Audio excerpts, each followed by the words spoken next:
Anytime we have singers from the Commission of Women administer the national anthem of the Republic of the Gambia. And now, ladies and gentlemen, national anthem of the Republic of the Gambia.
Apa ya itu?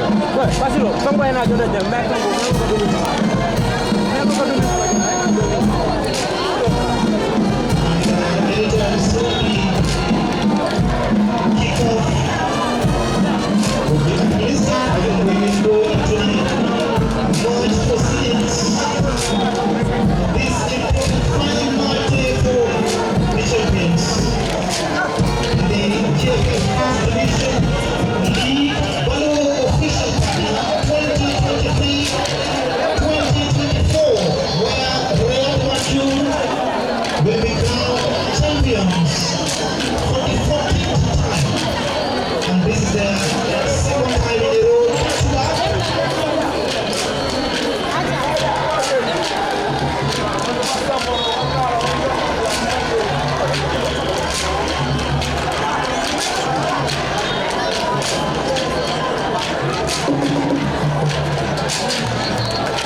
Mic check.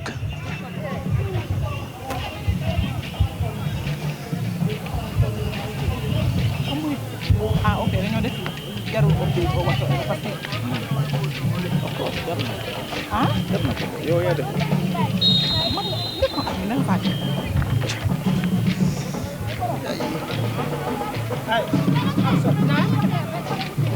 ay jël boy pa do ma jël it's a reminder of tonal ni nga jël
Mini Stadium, where we are about to bring you live ball-to-ball commentary as the Gambia Football Federation squares of its men's first division league for the season 2023-2024. And my name is Amadou Oba. I'll be shortly joined by Ibrahim Suare. This is a partnership between the Gambia Football Federation and Kirfatu Media for the commentary side. Already it's gone 3 minutes into the first half after kickoff between Falcons, who are hosting, by the way, against Real Banjul. They failed these leaders twice consecutively last season. A similar story happened. Falcons behind Real Banjul, and it's a back-to-back for the Whites again for this particular season, marking the final match of the 2023-2024 season. To take you through the starting lineup for first with the host team, of course, Falcons FC, Lamin Sambu, the keeper with number 75, Sekou Jata, the captain, number 19, Mubel Toure, bearing number 6, Albert Gomez, number 23, Daouda Jallo, number 11, Osman Jallo, number 25, Paul Foon, number 21, Edward Ndeki, number 17, Bakary Toure, number 2, and Mustafa Toure, number 20, and of course, Lamin Kante, number 19 for Falcons FC. And the starting lineup for Real de Banjul, Lamin Sedi, the former under 20 goalkeeper on the goal line for the Rights. Mustafa Nyasi wearing jersey number 2. Modu Mane, number 12. Another former under 20 player, David Sambu, number 23. K. Jata bearing number 15. Ibu Nene Kasama, number 28. Fode Dabo, number 5. Amadou Nyasi, number 3. Bubakar Toure, number 11. Momodu Jawati, number 24. And Abdurrahman Badamosi, number 30 for Real de Banjul. Our match officials this afternoon: Babukar Al Hassan Bas is the first official referee on the central field, of course assisted by Abdul Aziz Bolel Jawo and Mustafa Bojang, and fourth referee is Mohamed Marigo. It's a corner kick for the visitors and the champions. A reminder that after the match, irrespective of the results, this evening Real de Banjul will be officially crowned as the 2023-2024 champions of the GFF Men's First Division League. Mustafa Nyasi, who represented the Gambia, of course, at the All-African Games in Ghana, Accra. For Real de Banjul, number 2 will take the official first kickoff, first corner rather, for Real de Banjul and for the match. Mustafa Nyasi, right-footed, coil the ball inside the penalty area. Great header by the captain for Falcons, and it's well defended again. Bakary Toure for Falcons, dispossessed by Real de Banjul's 40. He's a midfield maestro for the Whites. I am joined by, of course, my colleague Landing Cisse of Kerfatu. Landing, it's been an interesting season already, and to cap it off, seeing Falcons who are trailing behind the leaders, taking on the leaders themselves. What do we expect tonight? Thank you very much, Amadou Oba. We expect a very interesting, encounter today from Falcons and Real de Banjul, the champions. Falcons, since their promotion to the 4th division, they have been doing fantastic job. They have been performing at the highest level.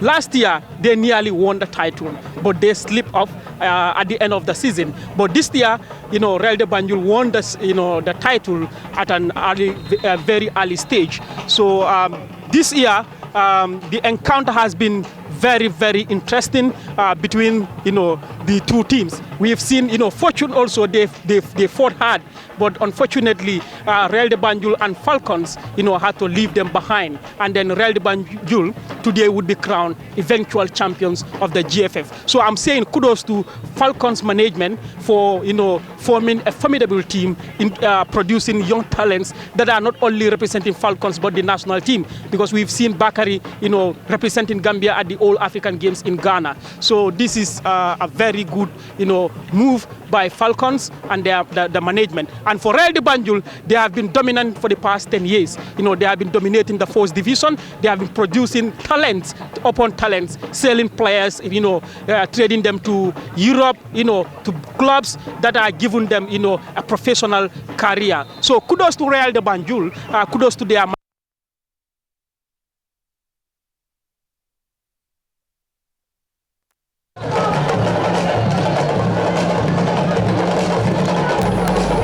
Joe, 14 times champions of the GFF top tier men's league division 1.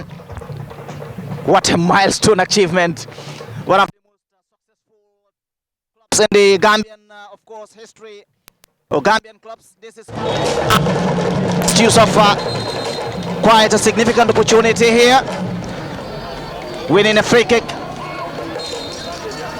and it's going to be Lamin Sedi to take note of the set piece coming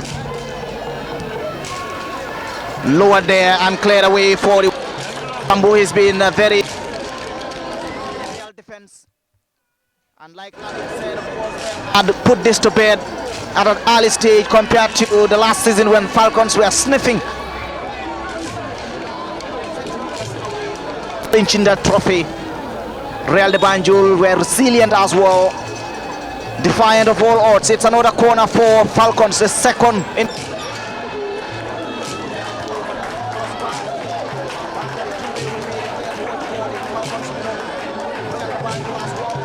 had been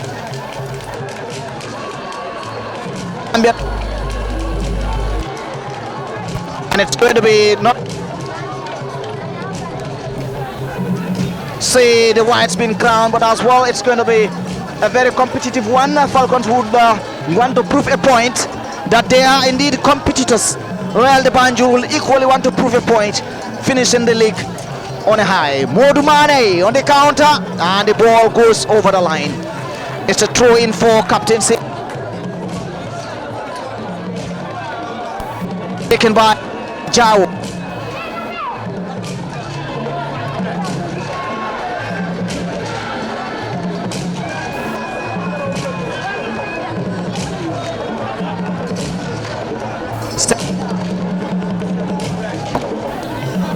Lamin Sedi.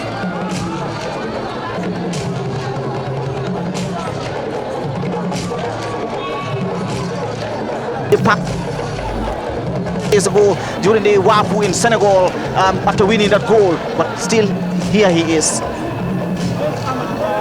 Lamin, I personally was expecting Lamin to be playing in Europe right now after his performance on the 20 and his consistent performance at the national level as well.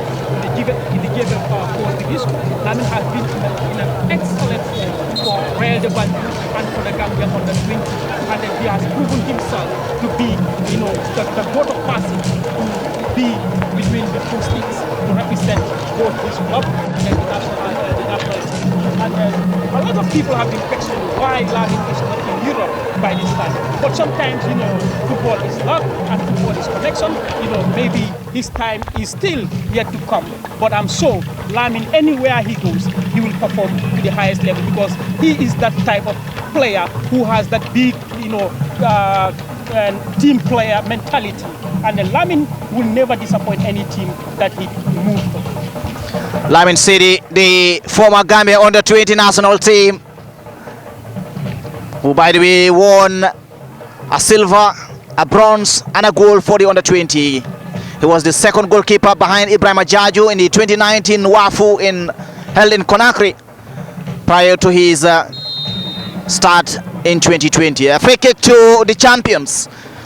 A reminder that this is the final match of the season for the JV Men's Division 1, and to cap it off would be the champions behind the Thrillers, Falcons FC, hosting Real de Banjul. And like I said, a similar story, just very similar to the recent or the previous campaign in 2022-23 season when Falcons trailed behind Real de Banjul at the end of the season. Just the difference now is the point margin compared to 1 point last season. It's about 10 points gap in this season. We'll get to that for now. Real de Banjul to execute a very good set piece at a very... Badamosi is asked to move forward. The sibling to the senior national team, Mohamed Badamosi. This is Abdurrahman Badamosi. And behind the ball for Real de Banjul to do the needful. Falcons, meanwhile, the goalkeeper Lamin Sambu on his yellow outfit, ensuring that the wall is rigid. And there goes the whistle for Real de Banjul. It's way too ambitious for the champion, and he acknowledges that Fode Dabo, he's been phenomenal in the middle for Real de Banjul throughout the season. Captain Sekou Jata for Falcons. Ball intercepted by Modumari. Falcons still trying to find the rhythm. It's been an end-to-end match so far, as expected. Ibrahim K. Jata for Real de Banjul. Jata finds David. Risky from Ibunene and intercepted by Falcons.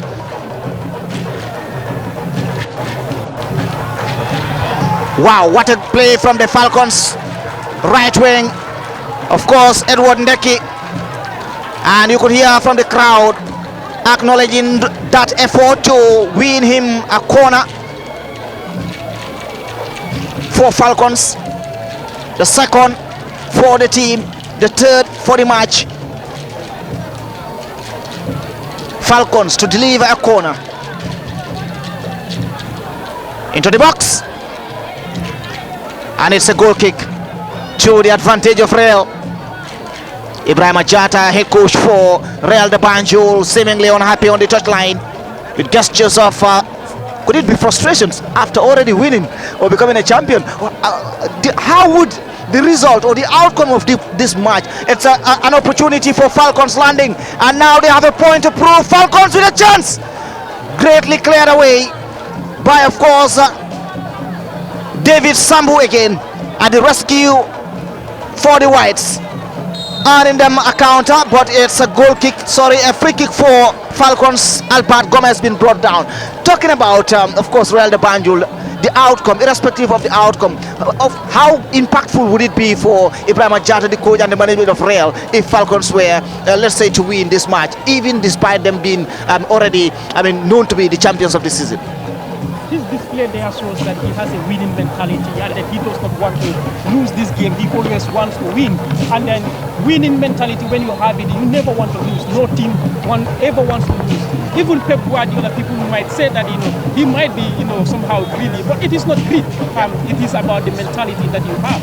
And then seeing the Real de Banjul coach on the touchline, displaying there shows that he does not want to lose this game. He wants to win. He wants to finish the league in a very good way. So that's why he is actually there, displaying.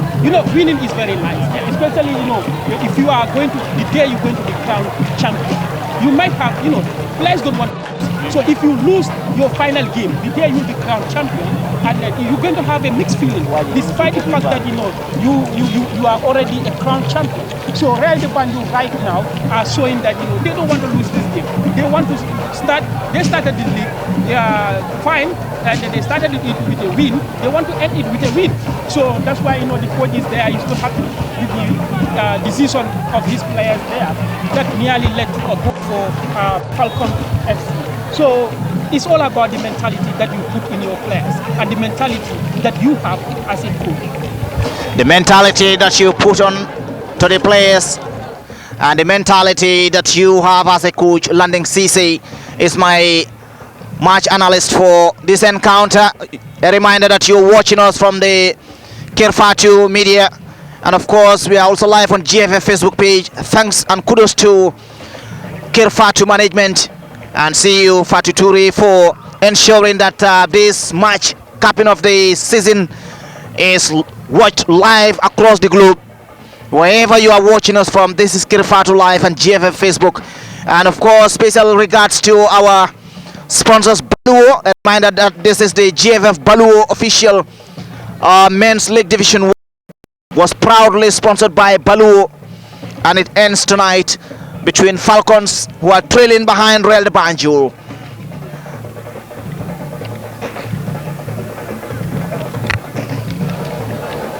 Real de Banjul starting play from behind.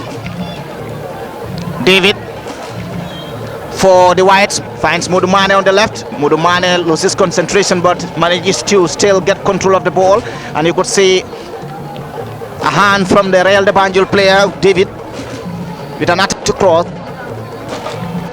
Neke of Falcons. Mustafa Toure and dispossessed pair with Sambu for Real de Banjul. David Sambu. It's going to be a throw-in for Falcons FC. Dauda Jawo finds support. Mustafa Toure. Mudumane. Babukar Toure for Real. Sambo with the clearance. Bakari Toure. Badamosi. Bakari Toure. Captain Jata for Falcons. And right on the left wing, Lamin Kante for Falcons FC on the counter. Finding his way through the penalty area. He's down. Play on, says the referee. And Real de Banjul, Mustafa Nyasi would start play. Find support from Ibunene to Mudumane on the left wing. Mane looking for options. He got one. Babukar Toure. Toure will take his time to do the delivery. Distributed to Mustafa Nyasi. Nyasi finds support from the right wing. This time Momodu Jobate. Jobate to Nyasi. Nyasi to Nyasi. Mustafa! Wrong decision with the final touch from Mustafa Nyasi. The two Nyasi combinations, Mustafa and Amadou. But the final touch from Mustafa wasn't quite clinical. Went straight into the hands of Sekou Jata.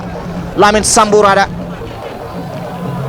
And now Falcons again. They still be very competitive.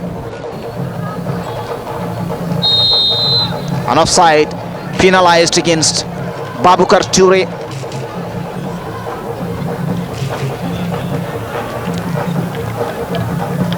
It's going to be Jata's set piece this time. The Falcons keeper.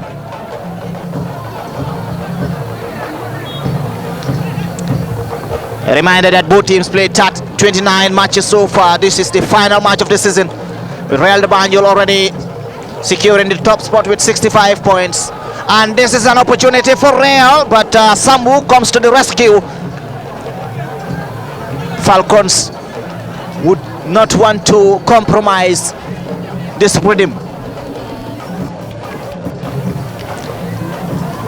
They don't have to be complacent, would they? Amadou, that was a very difficult play by Real de Banjul there, but the end product, is disappointing. Looking at the kind of style they play there. Looking at the kind of football they play there, that should have been a goal, but unfortunately, they could not find the back of the net. But if you look at the Real de Banjul side, they don't want to lose this game. They don't want to lose the way these players are disciplined with ball, the way they are moving. They don't want to lose this game. They want to win this game by all means. But Falcons also don't want to lose this game as well, because this is the final game of the season, and they also want to finish the season good. So no team wants to, finish the season with a question mark, saying that I should have done this. I should not have allowed a defeat. So that's why the two teams have been so competitive. That shows, this is a clear manifestation that, these two teams really deserve to be here today. They really deserve to be, first and second. So it's a good football from the youngsters that I'm watching right now. And then you talk about David Sambu. He has been solid throughout the season, together with Makairas Tambedu.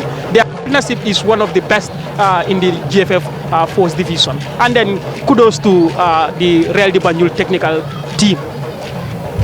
Indeed, Sambu has been solid there for the Whites. It's a throw-in for Falcons.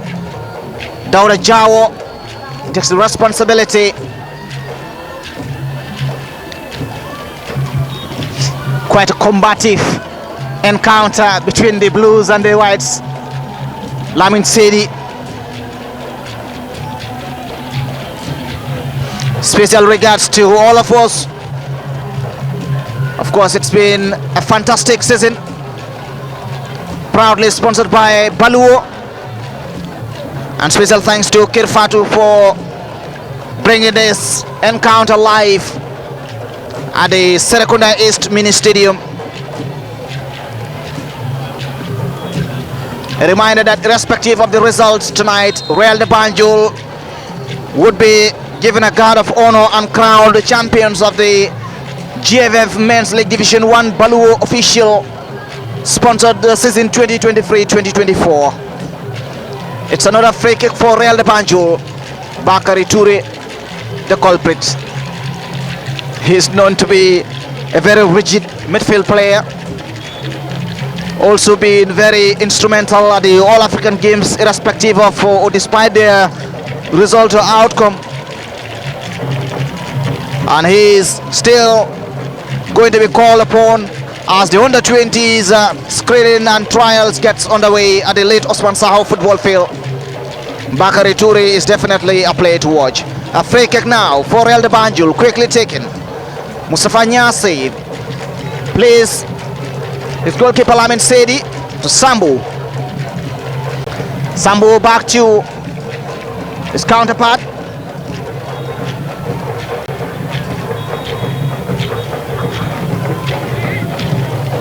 Sambu fans for the Mudumane.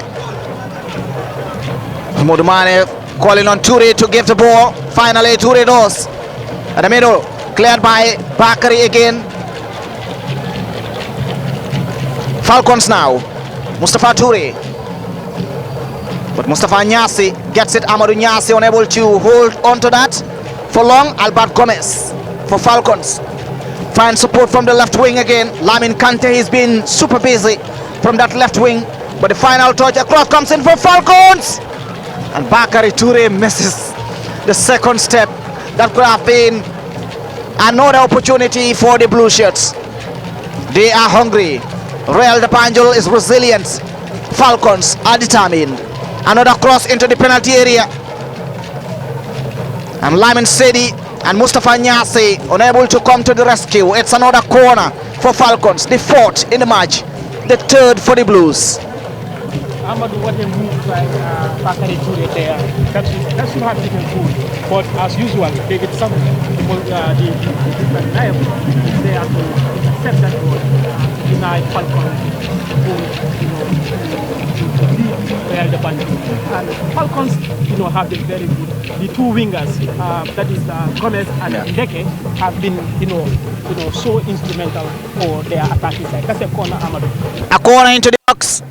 Falcons unable to find a touch, and it leads to a goal kick for Real de Banjul. Lamin Sedi quickly plays that to Murumane, left back. The vision was for Ture. Babukar ends for Dauda Jawa's through, and now it's Real de Banjul's Murumane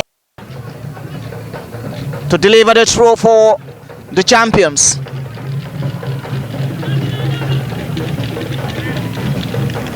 Sekou Jata claiming for a free kick. Real de Banjul on another counter. Sekou Jata has been brought down and finally is awarded the set piece this time around. Mudumane disagrees. It's a free kick for the captain, Sekou Jata. Excuse me. And you could see the Falcons technicians on the touchline as well landing. They also so determined to prove a point. Just like I said, they don't want to, finish the league, the season if they lose against the champions. They lose the trophy, so they don't want to lose the 3 points here today. If you look at their players, they are so determined. Real Banjul are definitely enjoying the position right now. But if you look at the threats, Falcons have been in the most dangerous, team in this game right now. So there is a high possibility that they might score first, despite Real Banjul, being dominant. But that's left to the players and then the back line of Real de Banjul also. They have a very strong back line there. They are defending very well. Clearance, their timing has been absolutely top-notch so far in this game. Babukar Toure for Real de Banjul. Great interception by Captain Sekou Jata of Falcons. The game is getting tense now. It's Real's Fode. Fode finds David. David looking for options, finds Amadou Nyasi. Well played by Amadou Nyasi. And there's a run in Modumane. He's able to make it, but intercepted again by Falcons Dauda Jawo. And it's going to be Modumane's throw right at the edge of Falcons corner. Modumane expected to send a short one to Babukar Toure. Toure to Modumane again. A set piece into the box. Falcons clears. Back to Babukar Toure. He prefers to get the throw. Quickly taken to Amadou Nyasi. Babukar Toure for Real.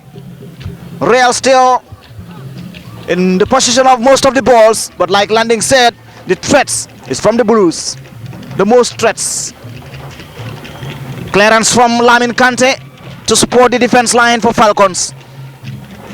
But that short or little margin of error from the Blues, we all know with experience-wise and the caliber of the team we have as champions Real de Banjul, they could be holding on to the ball, not making enough threats on inside Falcons' own half. But Falcons' slightest switch of mood could be detrimental, couldn't it? Of course, Amadou, it could be detrimental to them, especially Badamosi being in a very fine form during the second half of the season. Any slight chance they could capitalize on it and then score, give Real de Banjul the lead. Because Real de Banjul being champions, they have no pressure. They just don't want to lose this game. They want to finish the season good, but they have no pressure. So a slight chance they will score, and then it might be difficult for Falcons to actually equalize from that. But that's a free kick for Real de Banjul at a very dangerous position. At a very dangerous position, and Momodu Jobate is given the responsibility of this set piece. Wow, this is a moment of nerves. The whistle. Jobate, Badamosi! It's David Rada. Sambu was up in the sky and collides with the goalkeeper Lamin Sambu. It's a free kick for Falcons. 3 players down. That was a very a tricky one. A very tricky one. Falcons escaped this one. I don't know whether they will escape the second one because the free kick was in a very dangerous position. As we were talking about the experience of Real de Banjul being champions, they are not playing with pressure.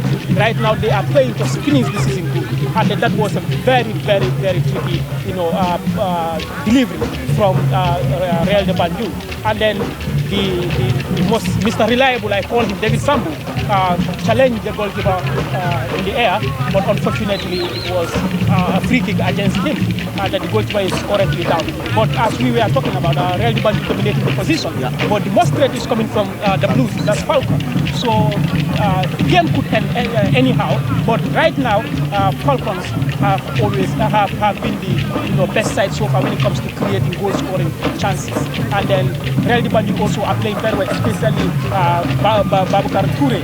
Babukar is a very fine player, and then his ball controlling technique is absolutely top notch. And then the two Nyasis also are displaying the midfield against Bakari Toure. Bakari is a very fine player, very energetic. We've all seen the All African Games in Ghana. He has been performing at the highest level.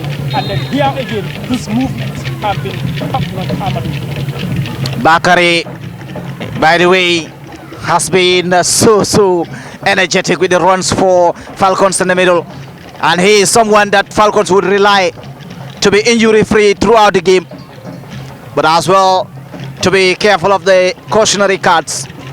Badamosi on the counter against two blue shirts. It's risky pass. Well played again by the Falcons defense. Mustafa Nyasi heads it for Real's throw.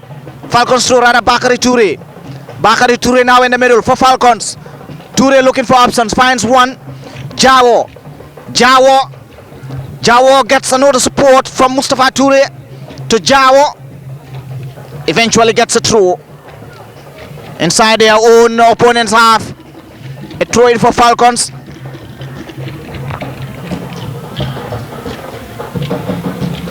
Real de Banjul's Amadou Nyasi now. He has been quiet, but someone that Real de Banjul relies upon. In the middle, Falcons with another counter again. Falcons right at the left wing. A cross comes in into the box. Mudumane with a header and a rebound from Jawo. Clearance from David Sambo again. So many chances, so many threats from the blue shirts.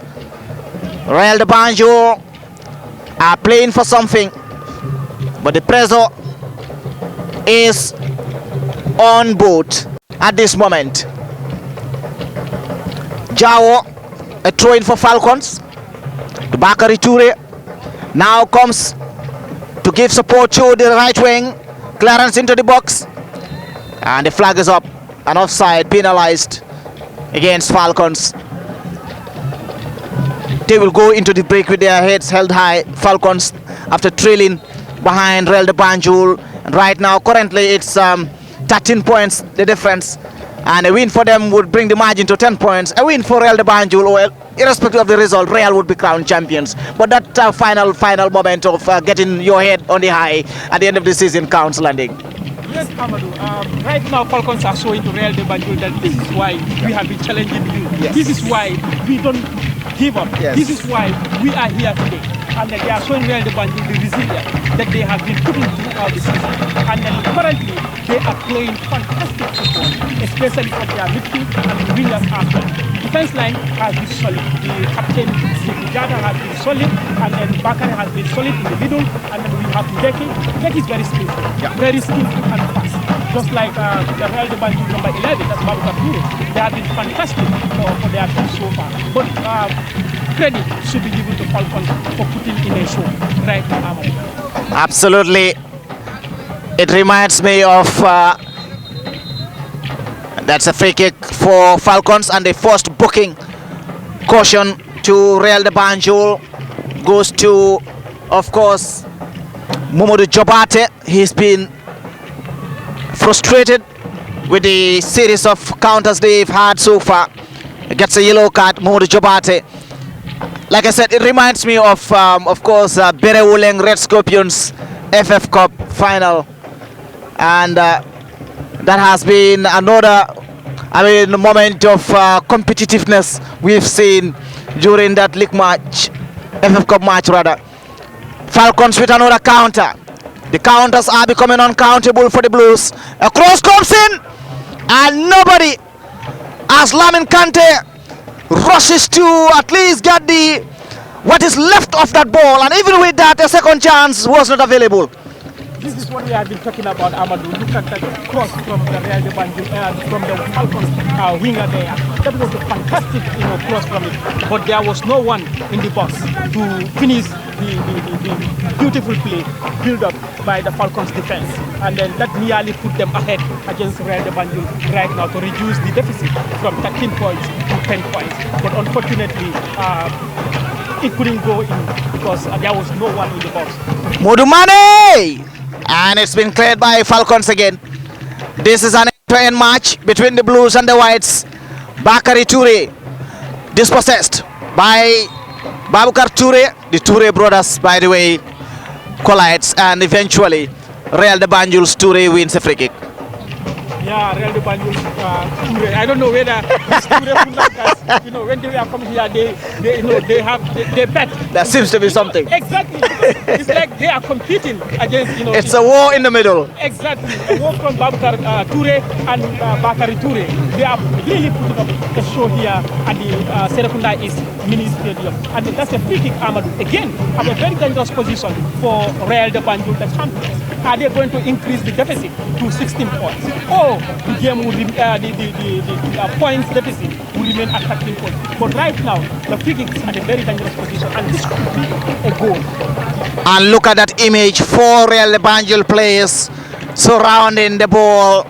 Perhaps it's one of those moments where at the training ground you would say, I'm going to kneel and go at def. Well, I knew def koni, Amadou Nyasi, Modou Mane, and of course Fode, all behind the ball. Who would take the responsibility to give us the moment? It's Real de Banjul's free kick to penetrate a 4-man Falcons wall, and of course Lamin Sambo, the goalkeeper. Mudumane, Amadou Nyasi, back to Mudumane, and it comes in a long one, but I believe it's been slow, but this is one of those that you practice during training sessions. It's a training session routine. If you look at the way they were having discussions for almost a minute before deciding to take on the free kick, and then that shot from Modumane is an absolute rocket.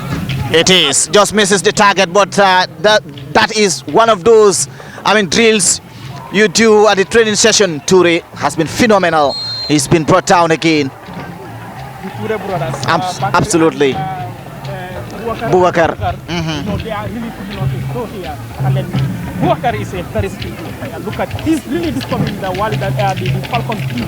I'm saying Wali that they are drivers to the Banjul who are coming to the Crown Champions League. Sure. But actually Falcons are really playing well. Real de Banjul also are crazy.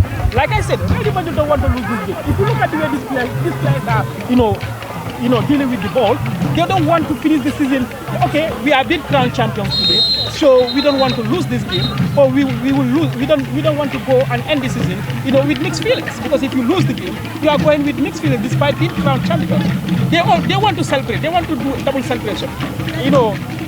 Increasing the gap to 16 points, and then also, go home with $1 million and a trophy, a giant trophy for that matter. So they are really playing hard, and the winning mentality that gave them the title, they are putting that here right now today. So let's see how the game will end. But Falcons also are resilient, creating dangerous chances. So it's a possibility that the game could end in a draw, but Falcons right now are actually creating the most dangerous chances against Real de Banjul. You're reminded that you're watching us live on Kerfatu and GFF Facebook page. Feeds coming from the Kerfatu media, and we are live at the Serekunda East Mini Stadium to bring you the live feed, ball-to-ball commentary of the GFF Baluo sponsored First Division League between champions Real de Banjul and Trailers Falcons FC. It's a back-to-back win for Real de Banjul, and Falcons have been sniffing behind them for the second spell in a consecutive season. 2022-2023 and 23-24 season so far. Into the final 5 minutes of the first period, it's 0-0. Falcons 0, Real de Banjul 0. A reminder again that Real de Banjul are 13 points over Falcons on second spot. We'll talk about the third and the fourth team. Fortune FC, Steve Biko is the biggest surprise so far, and of course one would want to also believe that they've been phenomenal throughout the season to earn the third spot in this particular season.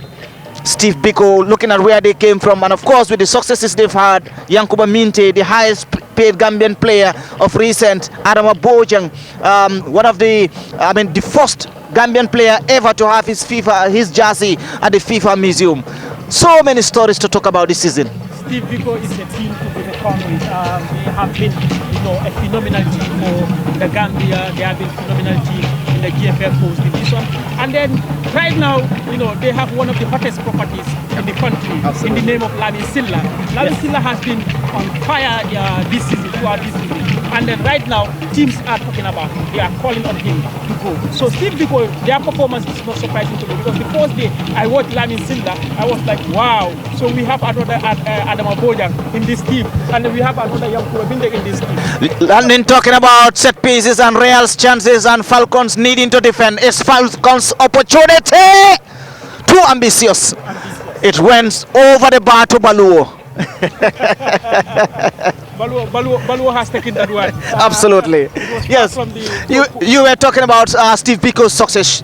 Yeah, I was talking about Steve Lamin Silla in particular. When I saw Lamin Silla playing, I was like, we have another Adama Boja here and another young Kuba Minta here. He has been a phenomenal footballer for Steve Biko this season, and then this performance for Steve Biko has brought Steve Biko to where they are right now in the standings of the GFF Coast Division. And then at first, I thought that they would relegate, because there was a time they were not performing to our expectation. Yes. Even though a lot of people were saying that they might face difficulties because of the trading of one of their key players to Europe, but they ended up putting show to perform and be at the position they are right now, Amadou. And Steve Biko, believe me, next season they might, because the talent that I saw in their team this season, the day I went to watch their game, next season they could challenge for the title. They have a very good young talent. Very good young talent. Yeah. A long ball sent to Mustafa for Falcons. Dauda Jawo, dispossessed by David Sambo. He's going to, of course, protect that with his life, and it's a goal kick at the end. Lamin Sedi to take the responsibility into the final few minutes of the first half of this encounter. It's Falcons 0, Real de Banjul 0. A reminder that this is the final match of the GFF Baluo officially sponsored League Division 1 season 2023-2024, and this is the finals between champions Real de Banjul and second place occupants Falcons FC. Jawo to take the throw for Falcons. Down to Jawo. David is everywhere. David Sambo, the Real de Banjul defender. It's another throw for Falcons. As time, the clock takes closer to that whistle, marking the break. Falcons in possession of the ball now, wanting to cool off the match in a high. Kante on the left wing for the blue shirts.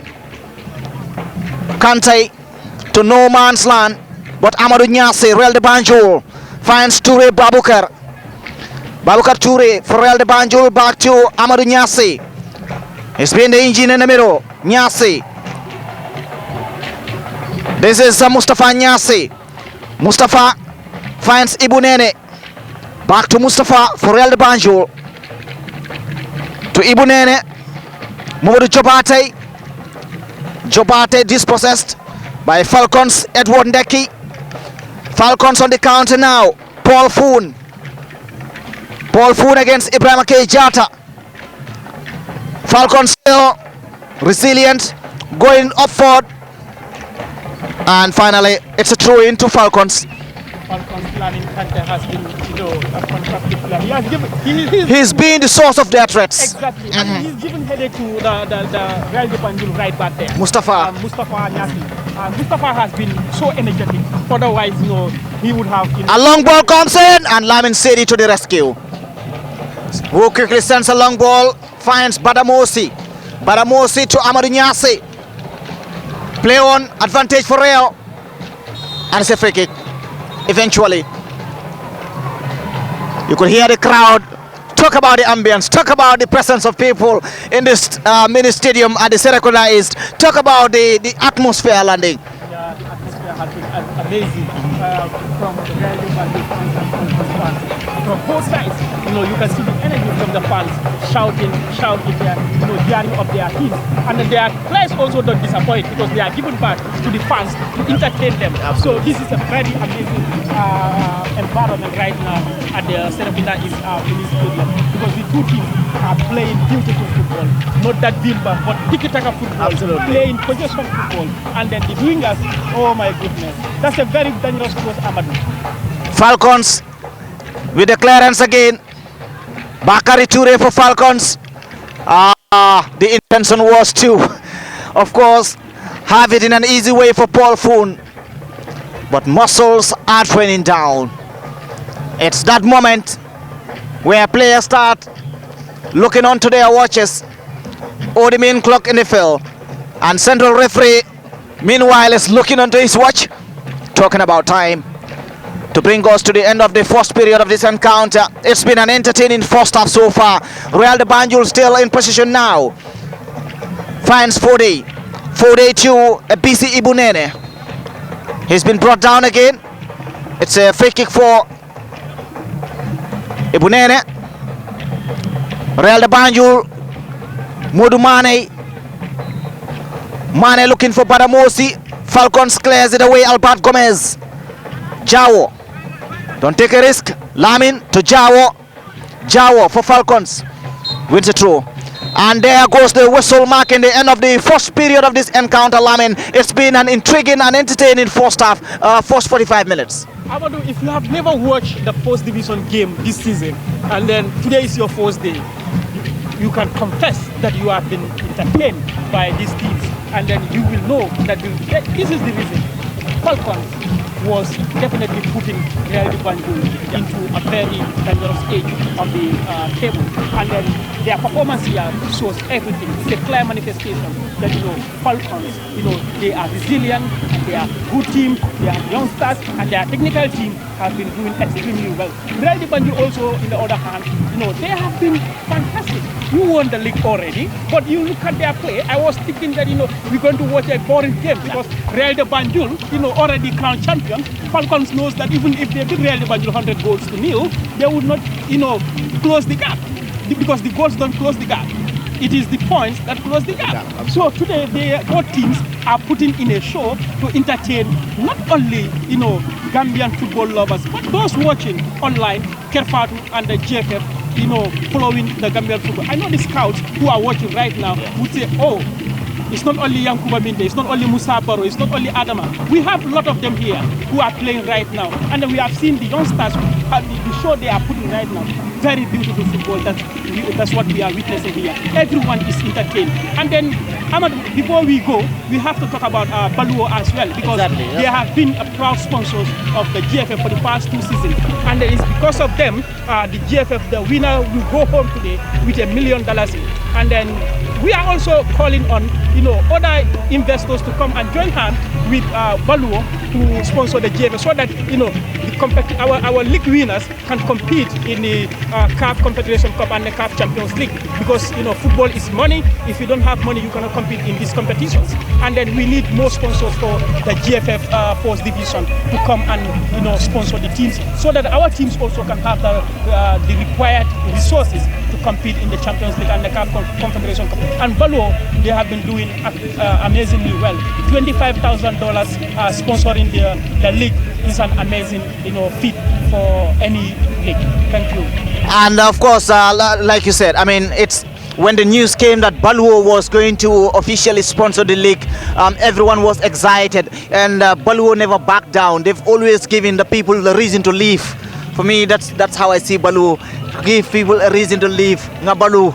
Mbe Balu la nyari. Wale al Baluo noma. Al Baluo noma. And they've shown that because the league is lively as a result of Baluo.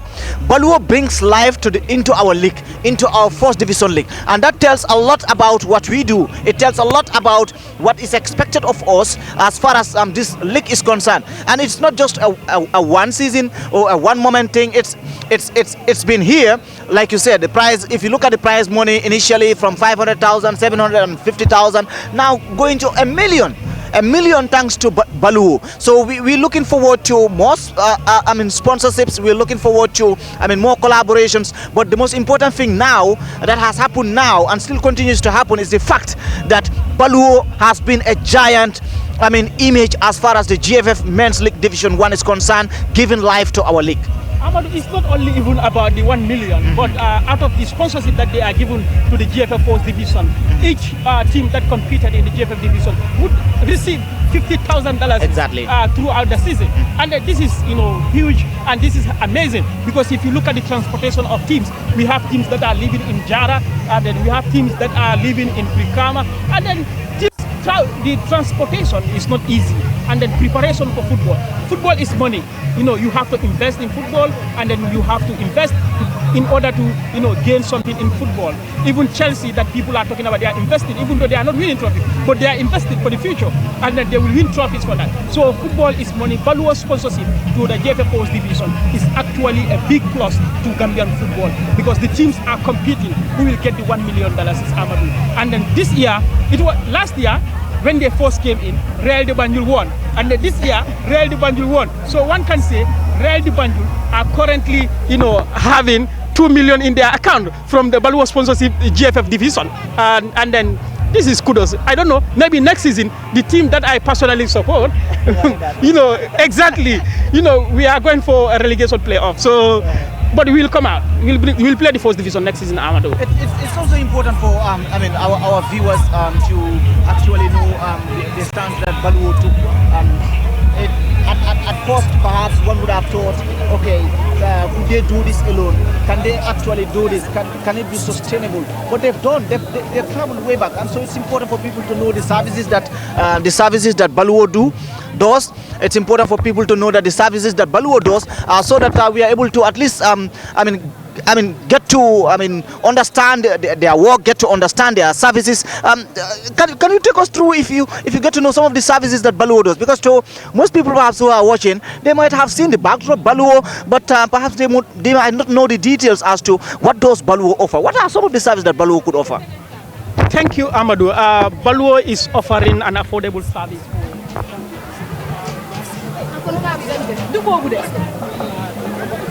program sale that they have been doing. They were selling rams at a very cheap price, at an affordable price for the Gambians, and they were selling it for $120, while other places, if you go there, you will have one ram for $200 or $250. And then Baluo also, if you are living in Europe and then you want to build a house for your people, you can link Baluo, and then Baluo will make sure that whatever you need, they will provide it for your family. If your family is they are out of food stuff, the essential food commodities at home, you can contact Baluo, and then you will get these items for your family members at home. And then it won't cost you much, because they are online. They are operating in so many countries right now. Even if you are living in Spain, you will get food stuff, you will get building materials, you will get other essential commodities for your family members. Just contact Baluo, and then you will get all this, Amadou. And these are some of the services Baluo is providing for Gambian people for the past couple of years. Thank you very much, Landing. I'll come back to you regarding Baluo and all the services that we offer. A reminder that you are watching live. This is Kirpatu Media, and of course GFF Gambia Football Federation Facebook page, and we bring you live ball-to-ball commentary from Serekunda East Mini Stadium. Of course, it's the coronation of Real de Banjul as champions of the Baluo-sponsored GFF Men's League Division 1 for the 2023-2024 season. Real de Banjul with 65 points already secured top spot, and of course, their coronation would be, witnessed after this encounter, irrespective of the result. But Falcons have been trailing. They trailed last season, but with a very, low margin. That is 1 point, separating the two. And it's a back-to-back for Real de Banjul. This season again, it's Falcons. Steve Pico, Fortune, and other teams also came forward. Of course, we'll also talk about the relegation, zone. Like you said, the playoffs. Your team is going for playoffs, but Samga, at the bottom there, and those two teams actually, Wabanjul and Samga. Wow, especially Wabanjul. Wabanjul escaped last season, but this season they could not. Last season, they went head-to-head against Real de Banjul. That was the final, game of the season. Real de Banjul must either have, 1 point or to avoid, a defeat against Wabanjul. Wabanjul only needed just 1 point to avoid relegation, and then they avoided relegation last season. But this season, oh my goodness, they could not, because it was already late for them. Right now they are going to play second division football, and then my team, my personal team, that's Walidan. Unfortunately, we are going for a playoff. We should have at least be already safe from it, but things were not done in the right way for the team. But next season will come stronger, because I know that we're going to finish as champions of the playoffs, and then we'll play the fourth division. So the relegation battle, Samga has been a very good team. They were a joy to watch during when they were in their their top forms. But currently, they are going for second division. But I wish them all the best. I wish they could come to they could return to the fourth division as soon as possible. Yes. Thank you, Lamin. Landing Cisse, thank you so much. I will get Ibrahim Suare now to come further, and of course we talk about this final, but build up to the final, and a lot of things that have actually happened during the course of the match. Ibrahim Suare, it's good to be back. It's been an intriguing season, a season where you've been super busy from day one, preparing the flyers for the fixtures, the match updates, the results, the table. Here we are, Falcons versus Real de Banjul. A similar story to last season, but with, of course, the point margin is the one separating the two stories this time around. Absolutely, I think it has been an exciting season for all of us that have been closely following the GFF Baluo First Division. I think, just the excitement, the crowd, the ambience shows what a season we just will conclude this evening. I think, we've seen talents, Amadou, the number of players that have transferred to European clubs during this season, I think it's a record. I think it shows where we are as a footballing nation. It shows where the league is. I know many are talking about the likes of Yankuba, Binte, the Amadou, the Adama Bojangs, and the likes. They all pass through this league. But then it's unprecedented. During this season, Real de Banjul alone have transferred so many players to their partners clubs in Africa and in Europe. So I think it shows the level our league is. I heard you with Landing, talking about sponsorship. I think that is the only thing lacking for now. Yes, Baluo has come a long way. Baluo has done a lot. In publicizing the league, in the branding of the league, and of course, it has taken the league to another level. So if we have 2-3 partners like Baluo, I think we would have talking about professionalizing the league, which is already on the way. But I think we need many partners, especially to partner with the clubs. So I think Real and Falcons have been competing last season. They were the two. They took Real to the wire. This season, they missed out, but then you have to understand that the level that Real de Banjul are in this season, Falcons again have done very well to keep up pace with them up to this level. I think Real they have so many exciting talents, The management is top notch, and every 2-3 months you will see scouts, all the way from Europe coming to watch Real de Banjul games. Very rare you go to Real de Banjul game, 2-3 matches, and you've not seen one or two scouts coming to watch their players. And I think, clubs need to work to be a par with Real de Banjul. The points tally show it. The goals also show it. I think their goal difference, it's only Falcons, because their goal difference is minus 34, plus 34. Only Falcons have scored 34 goals in the season, which shows the remaining of the teams has a catch-up to do. I'm not saying the number of goals scored. I'm saying their goal difference is 34, and Falcons have scored 34 goals, and Falcons are the second place team. So it shows the level of consistency, the level of goal scoring that Real de Banjul is. So I think it has been exciting. It has been, a league that we will remember for so many years to come, because the competitiveness, Real are the one that have been on a league of their own. But the rest, it has been competitive from second place, third place, because between Fortune and Tico, it's only the last day that was able to separate them. The relegation, apart from Samba, the rest, it has to go to the wire. So it shows how competitive the league was, and I think we should be proud and expect that it will be more competitive next season, because we have seen so many companies and institutions coming to take up clubs, ownership of clubs, which shows you we are on track. And next season, expect more, because we are having reports that so many institutions and companies are coming forward, negotiating with clubs to partner or take full ownership of the clubs. And that is where we want to be, as because the likes of Chelsea, the likes of Manchester United, they've been taken over by individuals and institutions. And we are seeing the same trend in our league, which shows, we are on track. And of course, next season, we are expecting an even more competitive league. Ibrahim Suare there. Now I have a problem. I am being sandwiched by two sport gurus in the trade on the mic, and it is going to be a problem for me on whom to turn to and what to ask to who.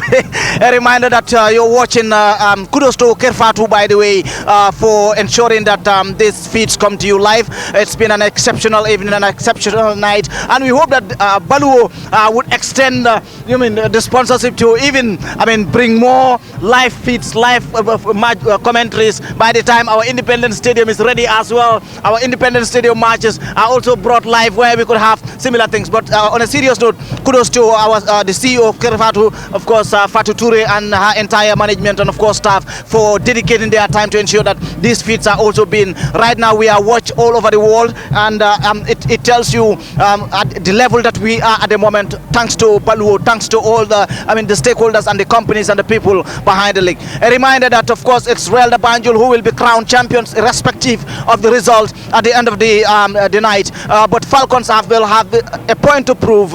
Winning tonight will leave them going into the preseason with their heads held high, and of course we will just about to resume the second period of this encounter, where we will be seeing the rest of the 45 minutes how it will unfold. But for now, it's Falcons nil, Real de Banjul nil, in one of the most amazing matches so far in the GFF Baluo sponsored official season 2023-2024.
Official sponsored League Division 1 season 2023-2024, and Real de Banjo as champions are taking on Falcons FC, who are trailing 13 points behind.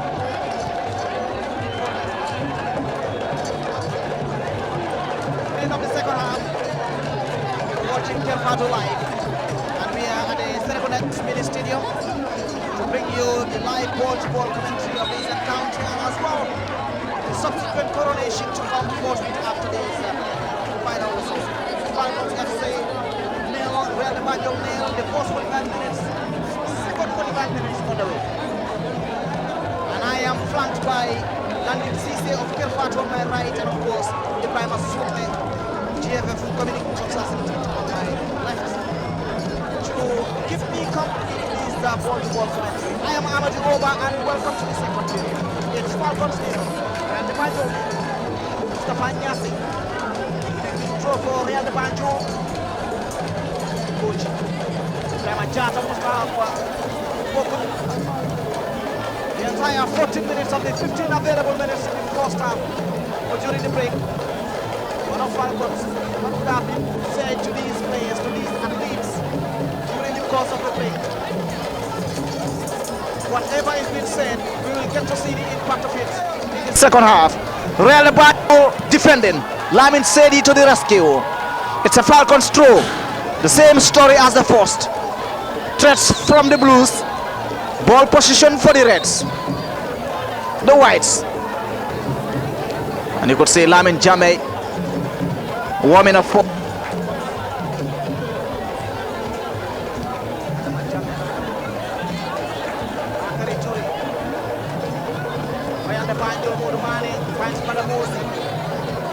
Quiet silence in the first half, and now he's making his way into the penalty area. Mudumane is running to assist.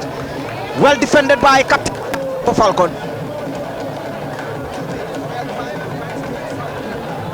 Sambu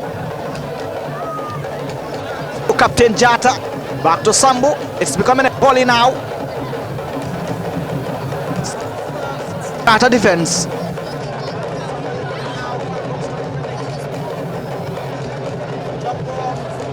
And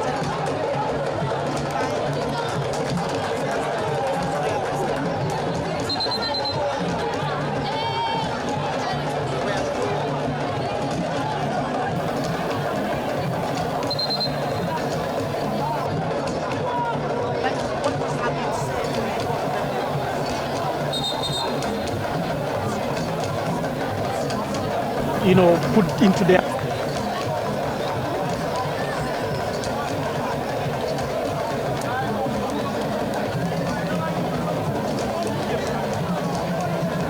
it's that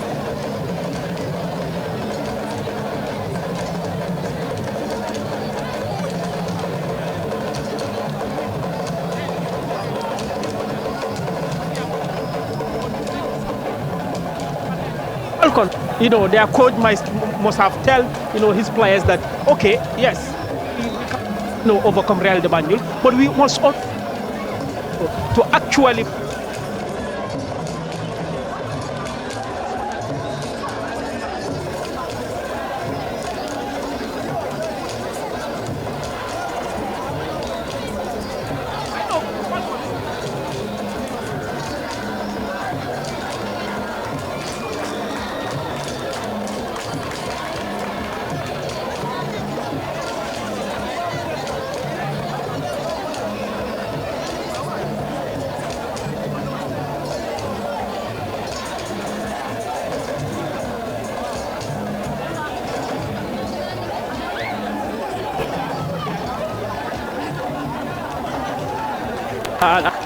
the journalists, they are putting up in a very good and respectable football here right now. indeed, Amadou Nyasi, Real de Banjo. It's a mal pass, but Amadou regains the ball again. Great eyes, vision towards Badamosi, but Lamin Sambu, the goalkeeper for Falcons, initiates a build-up, but poorly delivered from the Falcons defense line. Badamosi with the challenge. Eventually It's a set piece for them, a free kick. Sambu sends a long ball to Mudu Mane of Real de Banjul to defend this. Mane finds Fode. Babukar Toure now for Real de Banjul. Toure, Sekou Jata, clinically defended there by the Falcons defender Sekou Jata. He's been solid from behind the blue shirts. His leadership qualities all throughout the first period has been seen. Falcons on the counter now. This could be the moment. Left-footed and a great save by Lamin Sedi. That was a moment for Falcons. Kante Lamin. Wow, what a brilliant kick from Lamin Kante. But what a save from Lamin Sedi, Ibrahim Asware. Lamin Sedi have been one of the backbones defensively for Real de Banjul. He has been performing consistently, season in, season out. You remember this heroic in Senegal was the reason why the Gambia under 20 were all the way to win the trophy inside our biggest rivals territory. And since then, he has been consistent with the U23, with the chanting, and of course, guiding Real as captain to a back-to-back trophy. I think shows the pedigree of the player. I think Lamin has been outstanding, and it's an asset to Gambian football. I just wish this would be his last season for Gambia. I know Real de Banjul would love to have him, because he has been a commanding figure behind the Real de Banjul defense. So, but for me, I think it's enough now. We have to move on to another adventure in the European leagues. Ibrahim, this reminds me of my interview with him last season at the end of the final whistle at the Banjul Mini Stadium. He was crying after the final whistle. I asked him why were you crying, and he told me that we people did not believe in us. While the Falcons were leading us with so much points, but we fought to the last minute, and then eventually we are crowned champions today. And then he told me that he will continue performing as far as he is between the sticks, and he will continue guiding his team. And then he was in tears that year. That was last season at the Banjul Mini Stadium when they drew goalless against Wa Banjul, and then eventually crowned champions, because they only needed a point to actually be crowned champions of the first division after Falcons slipped in 2 games to allow Real de Banjul to overpower them in that season. Falcons with another counter. This is Kante. He's the one with the opportunity missed, and of course a clearance from Fode Tabo. It's an end-to-end match now. The clock is ticking. The prize awaits for Real de Banjul, but this has to be done before the awards. Falcons to defend. Kante again. Kante looking for that space. He got none. Sambu is not giving him any space, by the way. It's been a very competitive encounter between the two sides. Could Lamin Sedi's succession and the lack of opportunity to play outside Gambia soil will lead to his position as a goalkeeper? We all know how difficult it's been for goalkeepers to secure international contracts. All we've seen mostly is forwards, midfielders, and some defenders. Hardly we see goalkeepers. They are accountable. They are one. The likes of Ibrahim Ajayi, for instance, for Real de Banjul. Ibrahim, could that be a factor? Yeah, I think that's a factor. Definitely, goalkeepers the world over. It's not only Gambia. It's very difficult to transfer a goalkeeper. When you read the transfer rumors, it's only infield players. Hardly see a goalkeeper because that is why. That is why it will take them 5, 6, 10 years. They have their career will take longer than infield players. So I think it's just normal for him to feel that he has to transfer. Myself, I feel that it's now time for him to move on. He's been exceptional. He has every quality that one needs in a goalkeeper. Not only good and at saving shots, but even with the feet. Lamin can kick with both feet. And he can start play from the back. how a modern day goalkeeper it's like. That is his trademark. Modu Mane. Wow, what a pass from Amadou Nyasi. But to find an already waiting Modu Mane with a left footer low ground banger, leading to a deflection, hitting the crossbar, and eventually a corner for Mustafa Nyasi. It's a match that is putting spectators and fans at the edge of their seats. Real de Banjul corner. Mustafa Nyasi taking the responsibility, headed away, and it's Falcons now to retreat and defend. Amadou Nyasi plays back to Lamin Sedi. Wow, Modu Mane would have scored another howler. Nothing new to him though. He's had similar moments both at national team level and Real de Banjul, and even his days in Brikama. Bakary Touré's throw finds Lamin Kante. Was way too much for the forward or the wing player, and there was a slight arm touch on the face for Mustafa Nyasi. That was unintentional and he acknowledges that.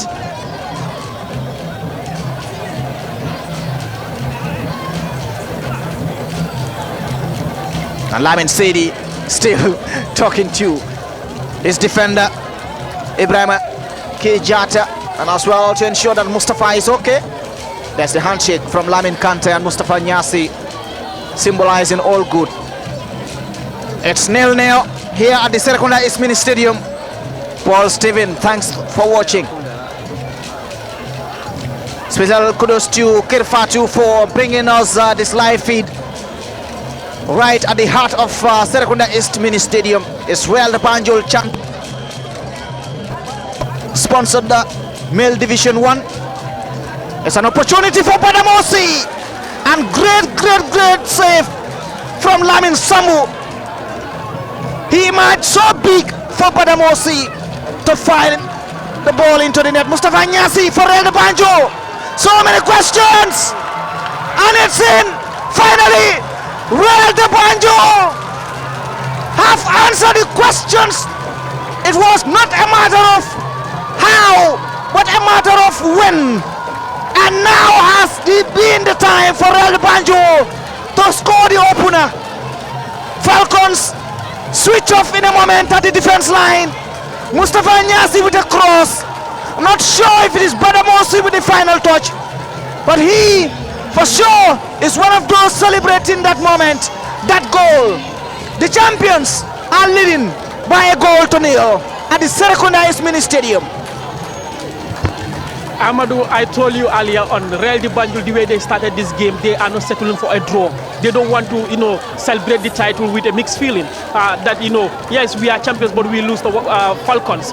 So that's why, they put in, that, very good performance. And they have been the best side since the second half started. We talk about how Falcons were the threats during the first half, but during the second half, Real de Banjul, have been the threat, and then it actually yielded with a goal. A fantastic play by Mustafa Nyasi for Jobate to put in that goal, and then that was a beautiful play.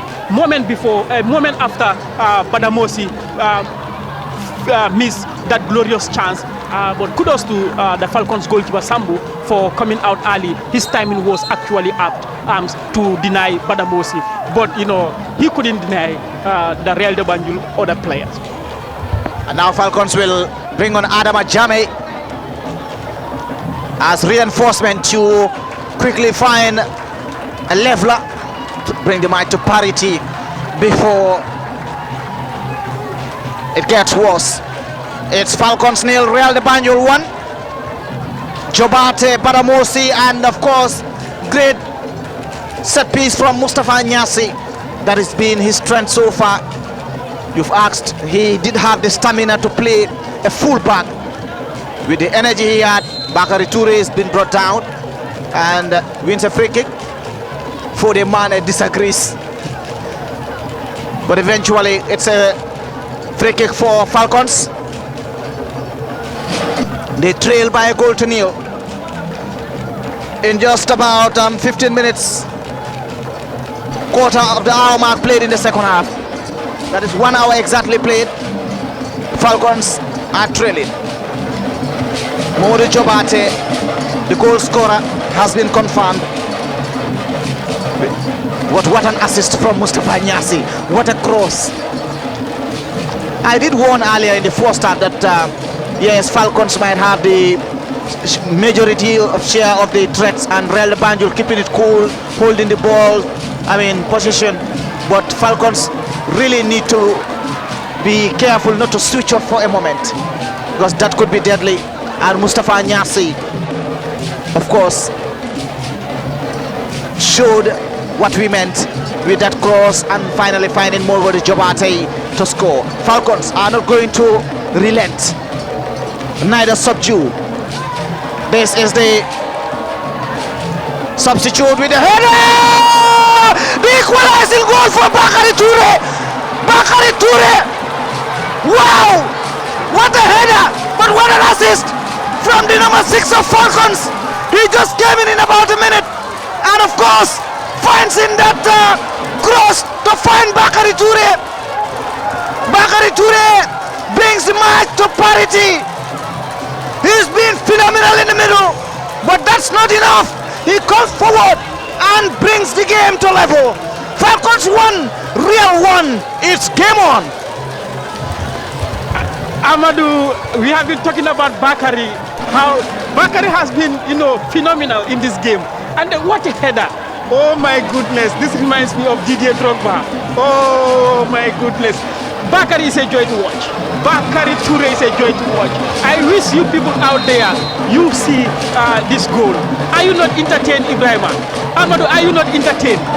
This is truly a fight for championship. This is truly the reason why these two teams have been challenging for the title. So much talent, but what an assist, Amadou. What an assist from the Falcons number 6, Modou Lamine Toure. From Modou Lamine Toure to Bakary Toure. I don't know what this Toure Kundankas ate today, but it is actually yielding fruits at the Serekunda East Mini Stadium right now. What a header. Oh my goodness. It's been a battle of the Toures, from Modou Lamine Toure, of course Bakary Toure, Mustafa Toure and Baboucar Toure of Real de Banjul and Falcons in the middle and upward there. It's been quite an entertaining match. Ibrahima, your own share of the goal. Well, I think it's a great goal. It's a great goal, and Real de Banjul, yes, I know they will feel hard done by. I think these are one of the goals that you cannot take away anything from the goal scorers. Falcons since going down, a goal down, they have not relent. They have been pushing, and now their hard work pays. Because you see the build-up for the goal, and Bakary, between the two defenders, I think Real will feel that they should have been defended better than what they did. But take nothing away from Bakary. It's been a great goal. It's an exceptional goal to beat Lamine Seydi from where he was. I think it was a great header, and this is a top-notch goal, definitely. And Falcons deserve to be level. Falcons deserve to be level on points. Sorry, on goals, and of course it is the first substitute of the match. Goes to Falcons. Adama Jammeh to also contribute his part and add more force and strength into the attacking line for Falcons FC. Bakary Toure has been good, and now Bakary Toure again, looking for a second. Bakary Toure, mal pass from Mustafa Toure. Toure Mandimori. It's a Toure dominance at the Serekunda East Mini Stadium. Bakary Toure scores. This is Adama Jammeh's first touch. Penalized, a handball for the blue shirts. You're reminded that, of course, we are live at the Serekunda East Mini Stadium, and this match is proudly sponsored by Baluo. The entire season as well, is proudly sponsored by Paluo GFF Men's League Division 1. It's the coronation of champions of the 2023-24 season, Real de Banjul. It's a back-to-back champions for the Reds, and of course $1 million is prize, a trophy, gold medals, thanks to our official partner and sponsor Paluo. It's risky from Jata, dispossessed, and a share of the crowd disagrees. A free kick for Real de Banjul, but that was risky from the defender Ibrahima K. Jata. Lamin Sedi denied there by Bakary Toure. That was a trademark header from Bakary Toure. His timing was good, but his positioning as well to beat the two defenders, like Ibrahima said, and beat a giant goalkeeper in Lamin Sedi, knowing what Lamin Sedi does. That was by virtue of its magnanimity, a great goal from Bakary Toure to bring the game to 1-1. Sambu now. It's a match of midfielders. We've seen the most dominating midfield would eventually make a good play. Amadou Nyasi in the middle finds Modu Mane running from the left wing. There is support for Modu. Jobate, the goal scorer for Real. Modu Jobate. Back to Modu Mane. David Sambu still looking to build up 40 for Real. Dispossessed. Bakary Toure now for Falcons. Badamosi. Real Badamosi. Whoops! Wow! That was a spicy shot. Left-footed shot from Abdurrahman Badamosi for Real de Banjul. Still yet to find his target after being denied by goalkeeper Lamin Sambu. Bakary Toure. A free kick for Bakary, Falcons goal scorer. Quickly taken. Lamin Kante now for Falcons. Kante finds Bakary Toure in the middle. Bakary Toure. Great pass to find Mustafa Toure. And Lamin Sedi for Real will build up play to Mustafa Nyasi. Bakary Toure is almost everywhere. A free kick to Amadou Nyasi. Mustafa Nyasi to take the responsibility. Goal set, point set. Jata for Real de Banjul. Jata. Back to the goalkeeper Lamin Sedi. Sedi to Sambu. David Sambu. K. Jata with also another risky one now against Adam Ajame. It's a side net. Ibrahima K. Jata. That's the second time he's done that. The second time the Real de Banjul defender has done that. Risky and too much confidence in Ibrahima.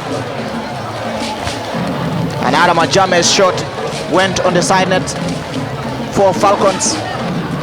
Was the second time Falcons have come so close again. This is Jao now for Falcons. Jao sends it back to Mustafa Toure.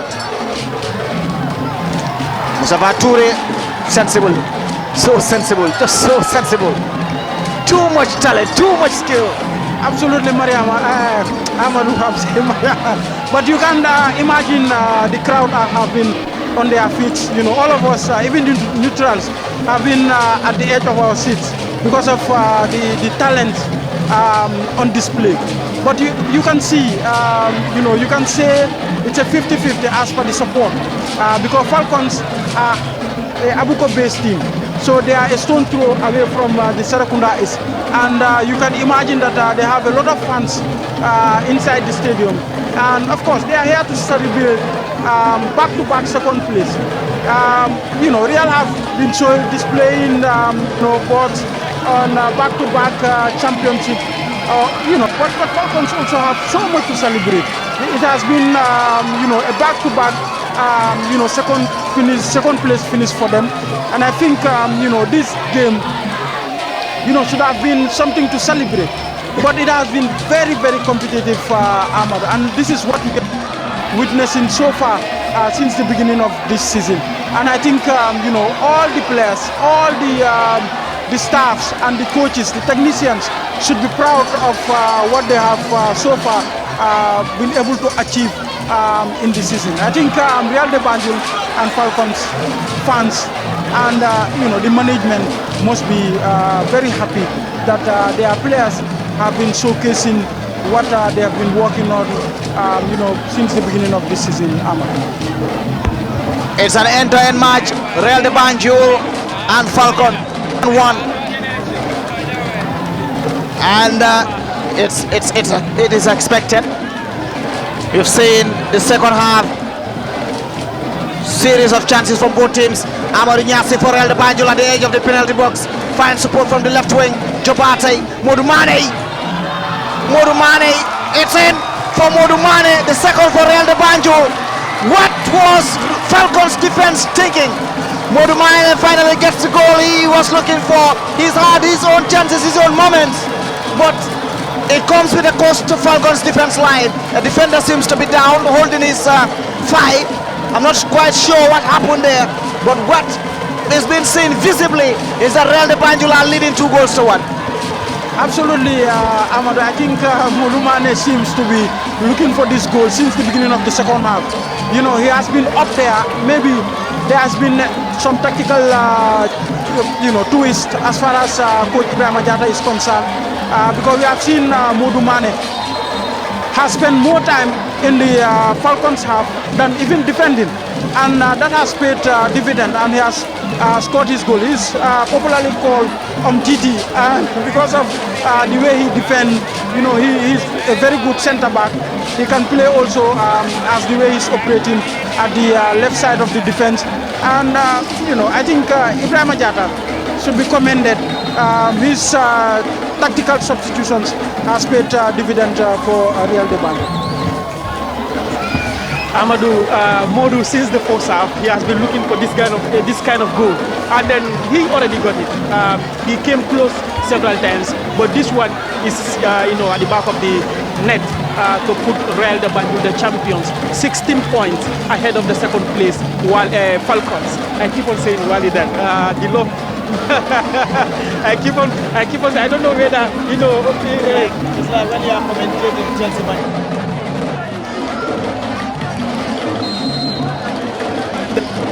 We will come out. We'll challenge for the title next season. But honestly, we are really entertained here. The talent at disposal here right now is absolutely amazing. This country is just like Brazil. We have everybody. Everybody plays football. Even Ramat is a good footballer. So Ibrahim is a good footballer, and the talent we are seeing here right now, Amadou, is actually excellent.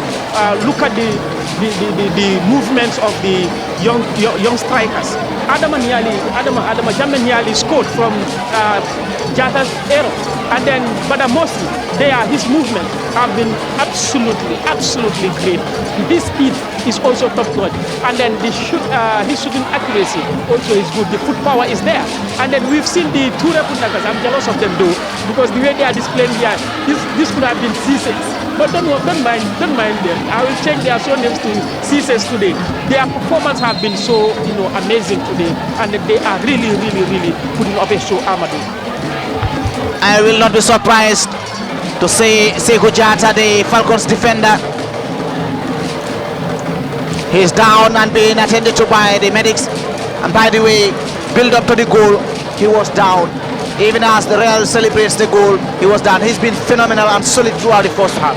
Yeah, I think playing to the whistle, that should have been what the Falcons defender should have done. They were claiming for a foul, and the referee will play on. they were all standing still, you know, when Mane slot that ball home. And I think, you know, Mane did well to react whilst the Falcons defense was caught ball watching. So I think, you know, play to the whistle, wait for the referee's whistle, go on all the way without the whistle, keep on playing. And I think that's exactly what Real de Banjul did, and Modou Mane had benefit from that. But I think, like Landing was saying, Adama Jame coming back to his boyhood club.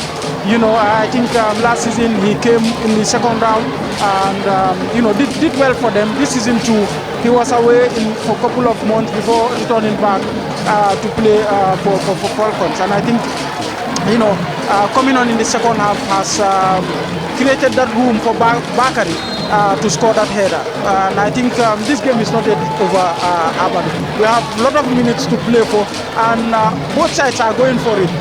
One thing about Real de Banjul, their transition has been their power this season, from defense to attack. You know, they have very fast wingers. You know, Alassane, we must not forget Alassane Irajang. You know, before traveling to Estonia, he was the top goal scorer. And now you have Mohamed Suso. He too, you know, it has been phenomenal since Alassane went away. And he too, the surprising thing also, he too traveled Amadou. I was just saying how Real de Banjul were doing business during the season. And Mohamed Suso, who has stepped in to take the place of Alassane Irajang, has also traveled. So you can imagine the amount of players that Real de Banjul have, you know, sold to clubs away, especially their partners, Pirates of Estonia. And I think it's phenomenal. And this club really is doing great for Gambian football, Ahmad. Indeed, it has been. And by the way, Falcons have made a substitution. The goal scorer, Bakary Toure, makes way. He's done his part. A cross comes in from Real de Banjul. Another threat against Falcons. Mourou Jobate, a culprit. It's a free kick for Falcons in their own penalty area. It's been an intriguing match into the final dozens of minutes. It's Real de Banjul 2, Falcons 1. Just trying to confirm how many minutes have been played so far in this second period and what is left of us. 12 minutes according to our clock, to the final whistle. Falcons trail on both goals and points, and of course on the table. Padamosi for Real de Banjul wins a free kick. Modou Mane asked one person, one player, who is the most reliable player for Real de Banjul for the past couple of seasons. Modou Mane would be part of those lists. He will be among the top 5 most reliable players for Real de Banjul, because he is that one player that you can rely on any position, even on the goalkeeping post. I remember when Matar Mboj would ask him during training sessions, okay, there's an injured player, and what could we do? And Modou Mane would step in. It could be a striker, it could be a 10th player, it could be a defender, or even a goal post at some point during training sessions. So he's that one reliable player that you could bet your life on. Well played by Real de Banjul. This time Lamin Sambu will not give them a chance to add the third.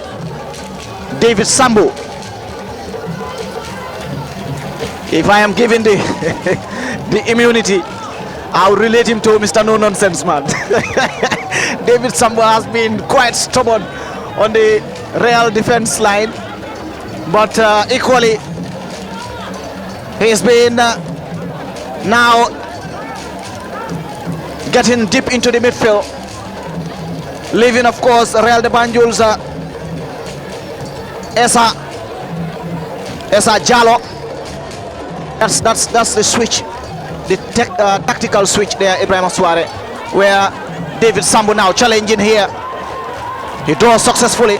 Sambu And he wins a free kick. Landing, I was just about to tell Ibrahima, that's a tactical switch for to see David Sambu going into the midfield and allowing Esa Jallo, who came in the second half, to pair with Ibrahima K. Jata on the defense line. This shows that the Real Banjul coach does not want to lose this game, and then he wants to defend this last minute, to defend the goal deficit that they are currently having against Falcons. That's why he's switching. You see, Ibrahim was talking about Modu Mane being hanging up there, and then after the goal, he's not. So that's a tactical switch. It's like, they don't want to lose the game. They want to celebrate the trophy with a win, and they want to send a message that, yes, this is Real Banjul. Last season, it was 1.0 goal difference, but this season, we are going for 16 points difference against Falcons. And then Ibrahim talked about Real Banjul selling players during the season. Last season, I had interview with Willie Abraham, the president of Real Banjul, and then he told me that, the previous years, selling players at the middle of the season affected Real Banjul's, quest for title. But, they are now planning to integrate young players into their team that would take place if they, actually sold players outside Europe during the season. And then we've seen that. This morning, I saw Real Banjul announcing the signing, the transfer of 2 players to their club partner, that's Spider Limonowski. And then before that, their top striker was the first person to leave.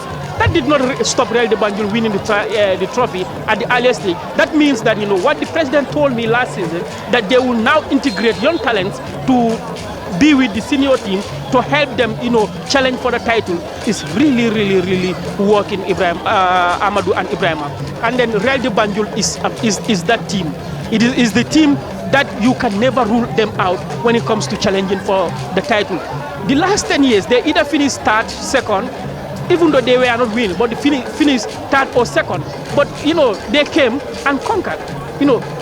Let us not forget, this is the team that produced one of Gambia's finest talents, Steve Trawale, and then Kalon. I don't know who remembers Kalon.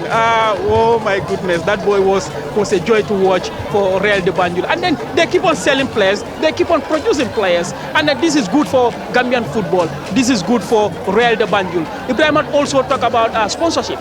These players also, they have family that rely on them.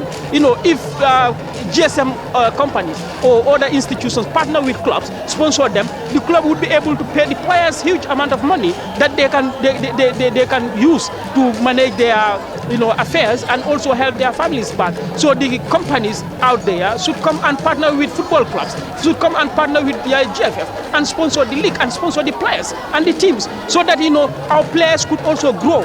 So this is very important, and the sponsorship is important. And the Real Banjul also, they are doing great in trading players, and this season it is historic how Gambian clubs are selling players in Europe. It's historic. The transfer saga was dominated by the young Community transfer to Brighton, but we have also a lot of young talents from the GFF First Division to other leagues in Europe. So this is kudos to all the teams, and then kudos to the management of the GFF and then other institutions, that partner, especially Baluo, that partner with GFF and then sponsoring the tournament. The winner is going home with 1 million, and the other clubs would have $50,000 dollars each for participating in the competition, and then the money will come out from the $25,000 sponsorship deal from Baluo to the GFF. A moment to recognize the official sponsor of this league, Baluo. They have been so supportive throughout the previous campaigns leading to this campaign as well. It's been a successful season, and thus we must acknowledge the partnership for sponsoring this league and bringing life to this league. Baluo Aliye GFF First Division Balundi. It's Real Banjul leading 2-1. Falcons trailing, but still persistent and looking forward to that leveler. Lamin Kante, way too much for him. Mustafa Nyasi now for Real Banjul. By the way, Amadou Nyasi and Babukar Toure make way for substitutes Musa Jiba, and as well Asan for Real de Banjul. It's Adama Jame versus Mustafa Nyasi. Great sportsmanship from the biggest man. Substitution for Falcons into the final 5 minutes of this match. A reminder that the live feed is courtesy of Fatu. Special thanks to Sister Fatu Toure and the staff for bringing this match live, and to the rest of the people watching. It's been an interesting end-to-end match. I'm Naluma Henak. Bye. Commentary video, the board.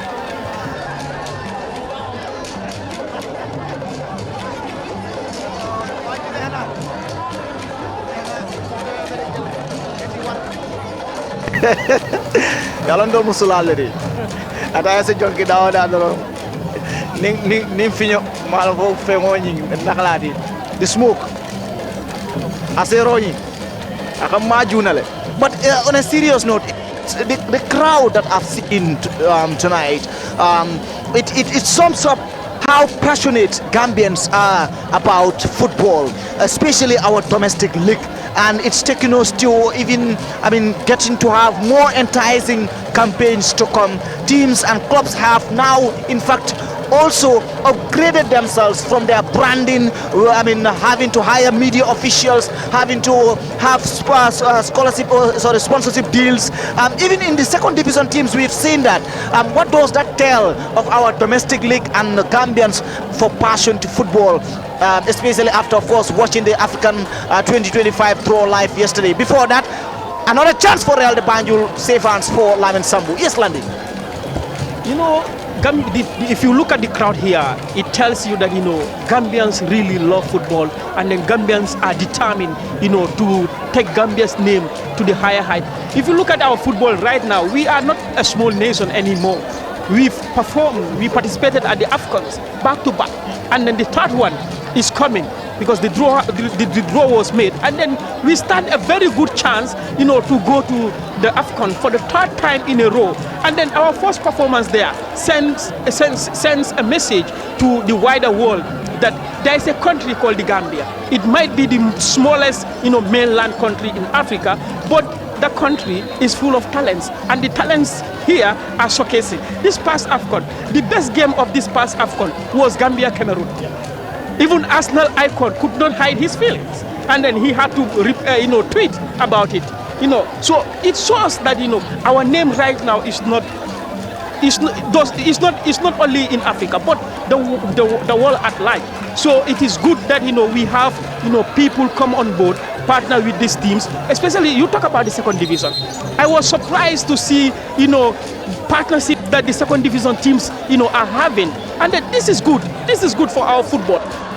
Brazil, history told us that Brazil was a poor country, but thanks to football, Brazil now we have a lot of millionaires there. The Neymars, the Ronaldinhos, the Vinicius, and the Rodrigos. We have, you name them. So if Gambia also, if we can have people to come on board, sponsor teams, sponsor the league, we also have millionaires. We've seen what Sadio Mane is doing, in his community. He's doing great there, thanks to football. So we might have, a lot of people who will also come out from the Gambia to go back to their communities and develop football there. That will not only help their communities, but it's going to help the Gambia, because the talent that you produce there, they will represent the Gambia colors. So it is good that, we have sponsorships. The teams partner with institutions to sponsor them, so that the players can also be marketed. And you talk about hiring communication officials. This is very important, Arms. Communications down anywhere is crucial, because if you have a specialized communication unit, they will be selling the players out there. Because any player who makes assists, how many assists, and then goals, how many goals, they will put it there. And then you don't know who is going to view your Facebook page. You don't know who is going to view your Twitter page. You don't know who is going to view your Instagram page. So it is good to have a communication unit that will market your players, because the money that is coming to your club will develop you. It's not going to destroy you, but it will develop you. Look at Steve Biko, how many millions they received from Adama Bojang's sale. how many millions they receive from Yankuba Mintes sale. So it is good that we have sponsorship for our clubs, and then it is good to market our players so that the millions that the foreign clubs would pay to the to your club. You can do that and have your own football field. You can do that. You have your own headquarters where your footballers will stay and focus on football rather than thinking about tomorrow how much I'm going to get, so that my mom can have food on the table or my dad can have food on the table. So it is important we have sponsorship arms. The clock is ticking, and Real de Banjul are eager to touch their hands on that giant trophy and the cash of $1 million of this Baluo official sponsored 2023-2024 GFF League 1 season. It's Real de Banjul 2, Falcons 1, marking the final match of the season. And then we'll have 3 more to go. The second division, the male FF Cup. Take us through about those remaining, sporting activities to cap off the entire season and focus on the preseason. Absolutely, Amadou. A lot of footballs yet to play for, and I think the regional playoffs will come before the end of this month. We have beach soccer also. The semi-finals will be played tomorrow, and the finals next weekend. You mentioned about the FF Cup coming up between Medina of the second division and TMT, newly promoted to the fourth division, and of course, it has been exciting. Season for Gambian football. Regional champions in the Greater Banjul area, Balosar from the West Coast region. It was thrilling final between them and Sibanor, and of course in Banjul you have Young Africans and Sporting Real in the final, which Young Africans won. KM, it was Bakau Kumani versus Football Heroes, and Football Heroes won.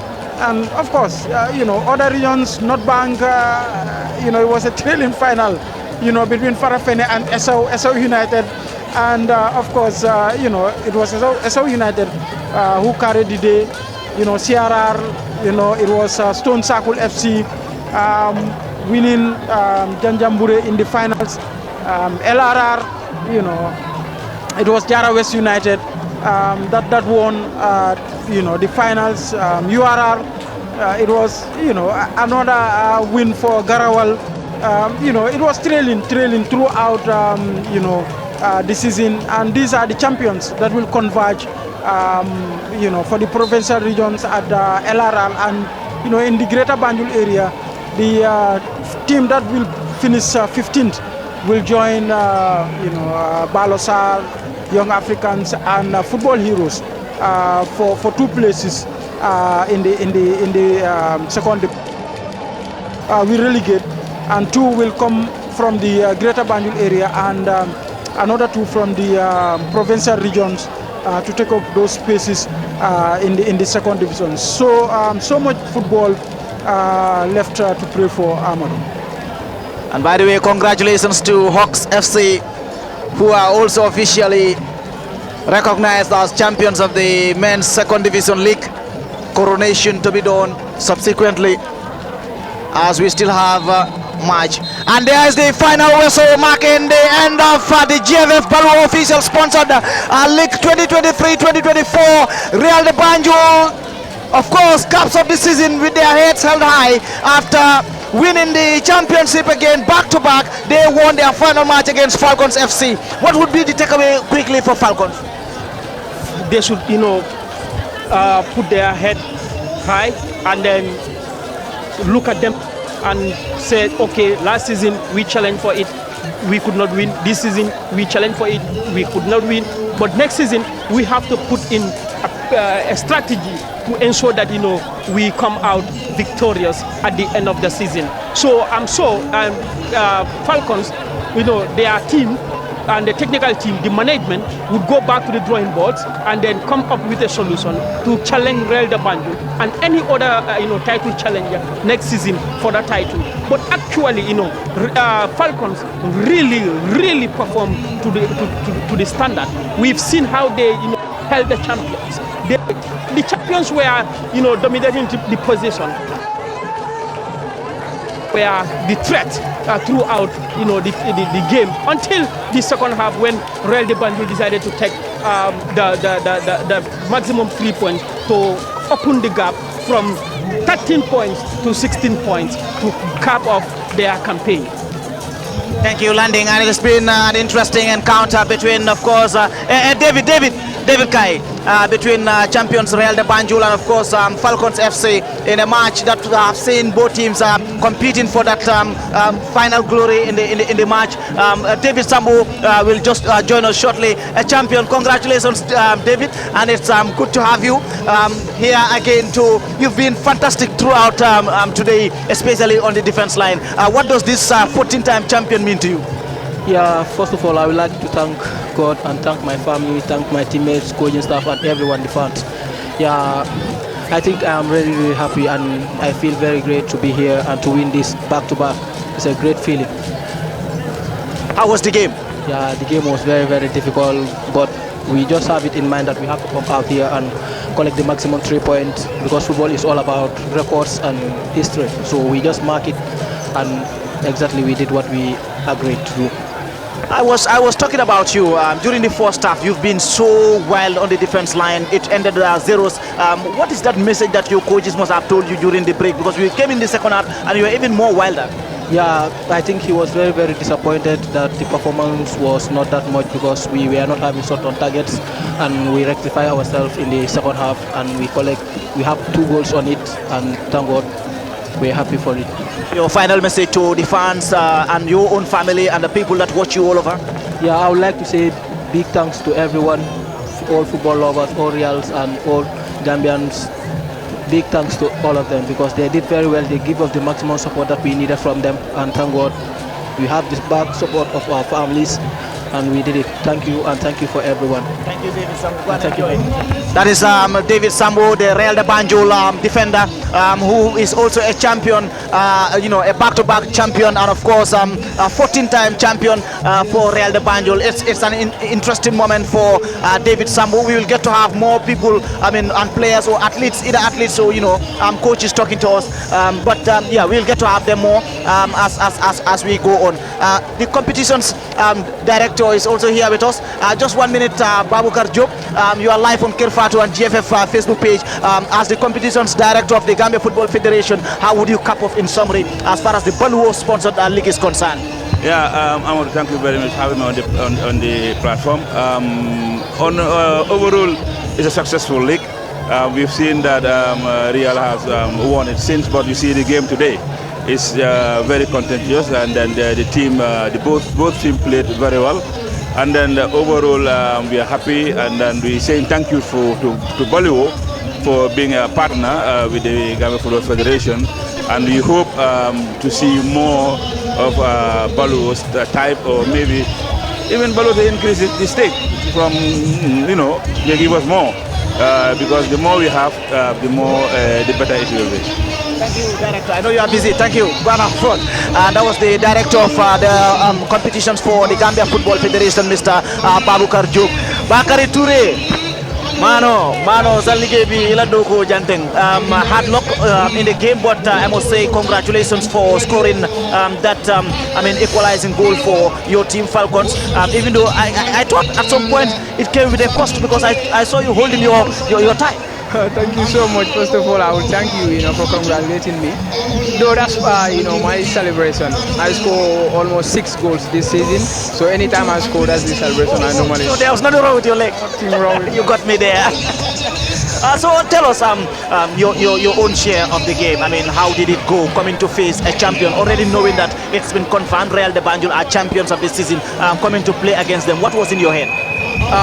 Coming into this game, we are well motivated, because we know we are coming to play, the champions, more especially they are back-to-back champions, so we are more motivated, and we know the crowd will be, more, coming into this game. So we are so much motivated. We want to come here and show them, we want to, give them a good run of their money, but unfortunately we are on the losing side, But eventually, at least you have also something positive to take away. You scored a very brilliant goal, denying 2 giant defenders who've been very strong stubborn, one of the top defenders in the league, and also going further to even deny one of the best goalkeepers in the league in Lamin Sedi.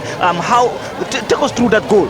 I am excited. You know, most of the time, you know, as a box-to-box midfield player, I always want to attack the box. More especially if my, you know, full back get the ball, I always try to run into the box. So I score so many kind of goals, you know, similar to this goal. So I was not surprised, you know, scoring this goal, you know. And now to a final message to your fans, your family members, the people, Falcons fans, and of course those that are watching regarding your own assessment of assessment of the season, the entire season, and what is ahead of you. Yeah, you know, first of all, I would say a big thanks to, you know, to Almighty for making it possible. And, you know, I will also thank my mom for always praying for me whenever I'm coming to play. And to the management, they are doing a great job since the onset. We are not lack of anything, you know, coming into all the games. So I will say a big thanks to our fans, you know, from here down to abroad. They have been doing so much for us, you know. I will continue pushing. I want to, you know, be a professional player come one day, you know. I just want to be a professional in the near future, if possible this season, in fact. Yeah. Thank you so much, Bakari, for sharing the platform with us. Bakari, by the way, was part of the team that represented the Gambia under 20 at the All-African Games. Irrespective of the outcome of that tournament, his individual performance was top-notch, and we could see that. Ibrahima, in 30 seconds before we get the Falcons head coach, your own assessment of the match. Well, I think it has been a great game. I think, you know, kudos to Falcons, especially their management. Last season, their coach was Lamin, who moved to BK Milan. But they maintain their status. They maintain their status as a top team that competes with Real de Banjul, and they should really be proud of their exploits. And like you said, Bakari has been exceptional for the national team, and also what he shows today has put up a great stake for the upcoming WAFU selection. So I think, you know, Falcon has been exceptional. Yes, today it's the day of Real de Banjul. Everybody is celebrating Real de Banjul, but also Falcons has a lot to be proud of, and has a lot of celebration to do, Ahmad. Talking about Falcons and being proud of their performance, being proud of their coming into this season, not just this season, but even last season. I mean, like I said during the commentary, it's a similar story of last campaign, trailing behind leaders Real de Banjul. But the difference between last season and this season is the margin of points in between. Coach, for Falcons, what is your takeaway of the match? Yeah, for this game, it's a good one, even though we lost. But this is what we want to see. We want to fight till the end. We're a team that never gives up. We always fight till the end, you know.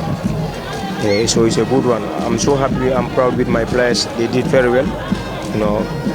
Keeping the team at the level that it was last season is a difficult task. But alhamdulillah, we achieved it. Yeah, even though this was not what we wanted. We want to fight till the end. You know, but alhamdulillah, like I said, they did very well. We saw that fighting spirit with the boys, especially in the first half. You had the biggest chances, the biggest threat was from Falcons FC, even though Real de Banjul had shares of the ball in ball position, but the threat so far was being dominated by Falcons FC. Coming into this match today, was the message to your players being not to be resilient rather, and to keep fighting till the end? Yeah, Falcon, we have one goal, that is we don't give up. We always try to be the best, so that makes the team very competitive, you know. So we were fighting and we will continue fighting. You know, it's a good season for us. We'll go back and review the whole season, come back stronger next season. Yeah. About the game, yeah, the first half, Real dominated possession, but we have some few chances better than them. But we were not relaxed in the final third. Yeah, but I think it's a good one. Like I said, last season you trailed behind Real de Banjul, second in the table. This season the same. What would be your once you go back to the drawing board, what would be your ambition coming into the next campaign? We will first assess. If you look at the difference between last season and this season, last season we are on top. Until 2 games to go, Real de Banjul take us back. But this season we were struggling in the first round. At some point we were around 8 position, 9 position in the table. You know, we have a very mixed first round that wasn't good, you understand? So we went back, we worked very hard, promised ourselves that we want to go to where we finished last season, or go ahead of that. You understand? Because if you look at the way we started very slowly. But we keep believing, we keep fighting, you know, we keep it game by game until we took that second spot and we continue fighting. But in the end, you know, it was not our luck. But I must say, you know, it was a good spirit because being in 9 or 8% during the first round, you understand, coming all the way and finish second in the second round. Yeah, it's a good fighting spirit. Yeah. Falcons is known to be a very resilient team, and kudos to you. We must say thank you for giving us that competitiveness throughout these campaigns to come to this level. What would be your message to the fans, to those watching Kerfatu on GFF Facebook page, those that have been following this entire season as far as you are concerned and Falcons is concerned? Yeah, let them keep believing, let them keep supporting the team. This is our third season in the GFF First Division. We managed to achieve back-to-back second spot. It's not easy. A lot of teams have been here for many years. But you see, the past 2 seasons, Falcon is the only team pushing Real de Banjul to their limits. Understand? So let them keep believing, let them keep supporting. You know, like I said, we will go back, we review the whole season, try to look at problems and find solutions to all those problems. You know, so that we can come back stronger next season. Thank you. Yeah, thank you.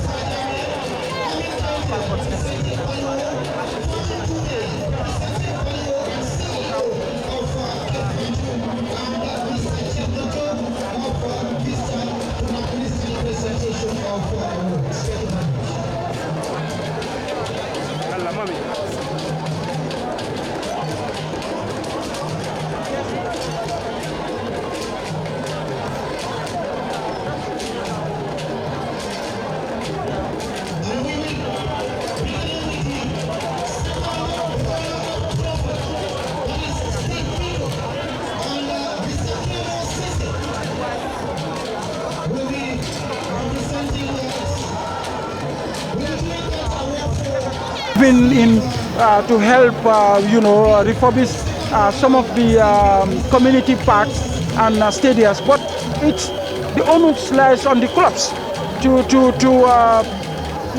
build their own home grounds, their own home stadiums. That is how Real de Banjul managed to make Basori a fortress. And look at the number of points they collected at home. Compare it to other teams that are playing in neutral grounds. When you go away, they are playing in neutral grounds versus all other teams except the likes of Birkama United. You know, I think it has been the secret for Real de Banjul this season. So we've seen other clubs coming up with their own very soon. Hopefully before next season, we'll see the likes of Hawks playing their home matches in Kabekel, and the likes of TMT, the Steve Picos, they are all trying to come up with their own home grounds, which is very good for our football armory. So I think Falcons should be proud, but they should think of also having their own home ground, so that at least that will add up to what they've been doing. But again, there's nothing away from them. It has been a fantastic season for them, and they should really be proud from the Nawetas, to third division, to second division, to challenging for the league with well-established names like Real de Banjul, living behind the likes of Steve Biko, the likes of Fortune, and you name them, the likes of Walidan struggling, and Falcons have been consistent for the past 3 or 4 years, and I think they should really be proud of their exploits, Ahmad. And we are just seeing images from the Coronation podium, where Steve Biko have been presented their third prize check. Steve Biko getting the presentation, of course. The podium is Real de Banjul to be crowned as champions of the Baluo GFF Men's League Division 1 Sponsored League 2023-2024 season. Steve Biko. I was just about to say that, but Amosi bringing on that trophy. I've never ever seen such a trophy in my life in the Gambia here. For the first time, such a magnificent, big, giant trophy, Ibrahim. Absolutely, absolutely. And I think other teams might be jealous. And it's a custom-sized trophy. The name of Real de Banjul is already on the trophy. So because you can understand, they won the trophy with 3 games to spare. So that has given the Gambia Football Federation much needed time to order the trophy specifically for Real de Banjul. I hope other teams will not. Exactly. So that is the benefit of finishing this season early, so that you can have what Real de Banjul have. But the trophy, it's a fantastic one, Ahmad. A fantastic giant trophy there, Ibrahima, and yes, I believe it's going to be one of the best trophies so far that we have seen. A reminder, of course, Steve Biko has been presented there, check already of $250,000 start place occupants, and of course Falcons would be next. We still have Steve Biko on the podium, though we are getting a challenge to see what's happening from our media tribune to the Coronation podium. I've seen Real de Banjul legends accompanying the GFF president, Mr. Lamin Kababajo, and of course Mr. Willie Abraham, the Real president, as well as his executive and partners on the podium to preside over the coronation of the champions for the 14th time and counting. Absolutely a proud moment for Real de Banjul and everyone associated to the club. You can see their academy teams, from all 8 categories. Look at those small kids, and they are all part of the Real de Banjul setup. So I think, like I have been saying, there's a huge setup for Real de Banjul. Landing made mention of them having problems during the season of transferring players to other teams. But this season, I think they have worked on that, because they've so many players have transferred, but you can see the succession. The performance did not go below par because of some of the transfers. So I think they have put in place a fantastic structure to make sure that any player that has traveled during the season, that will not kill the morals of the team. And these are some of the young players.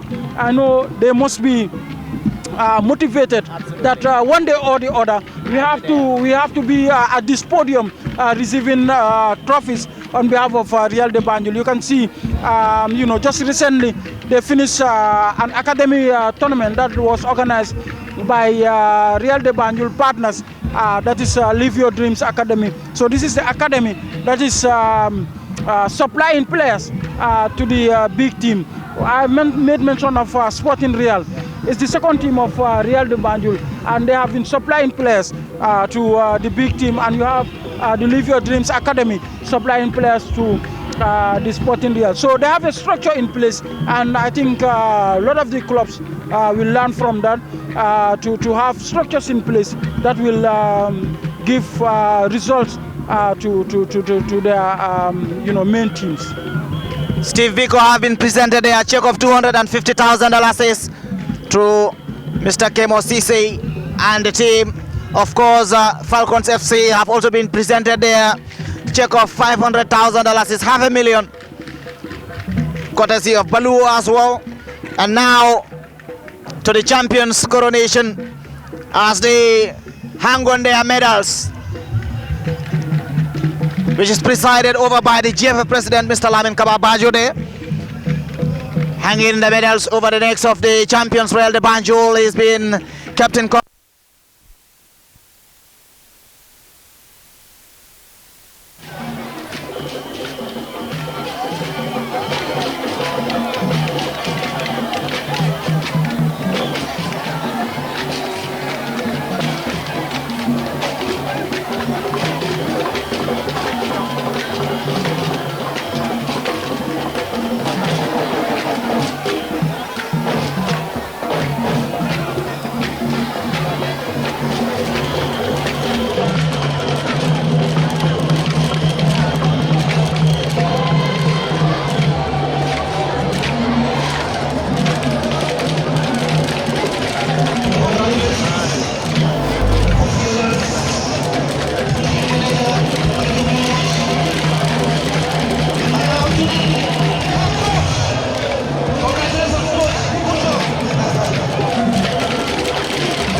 partners and sponsors of GFF League Division 1 male, of whom we are witnessing the coronation tonight, marking of the final league match of the season.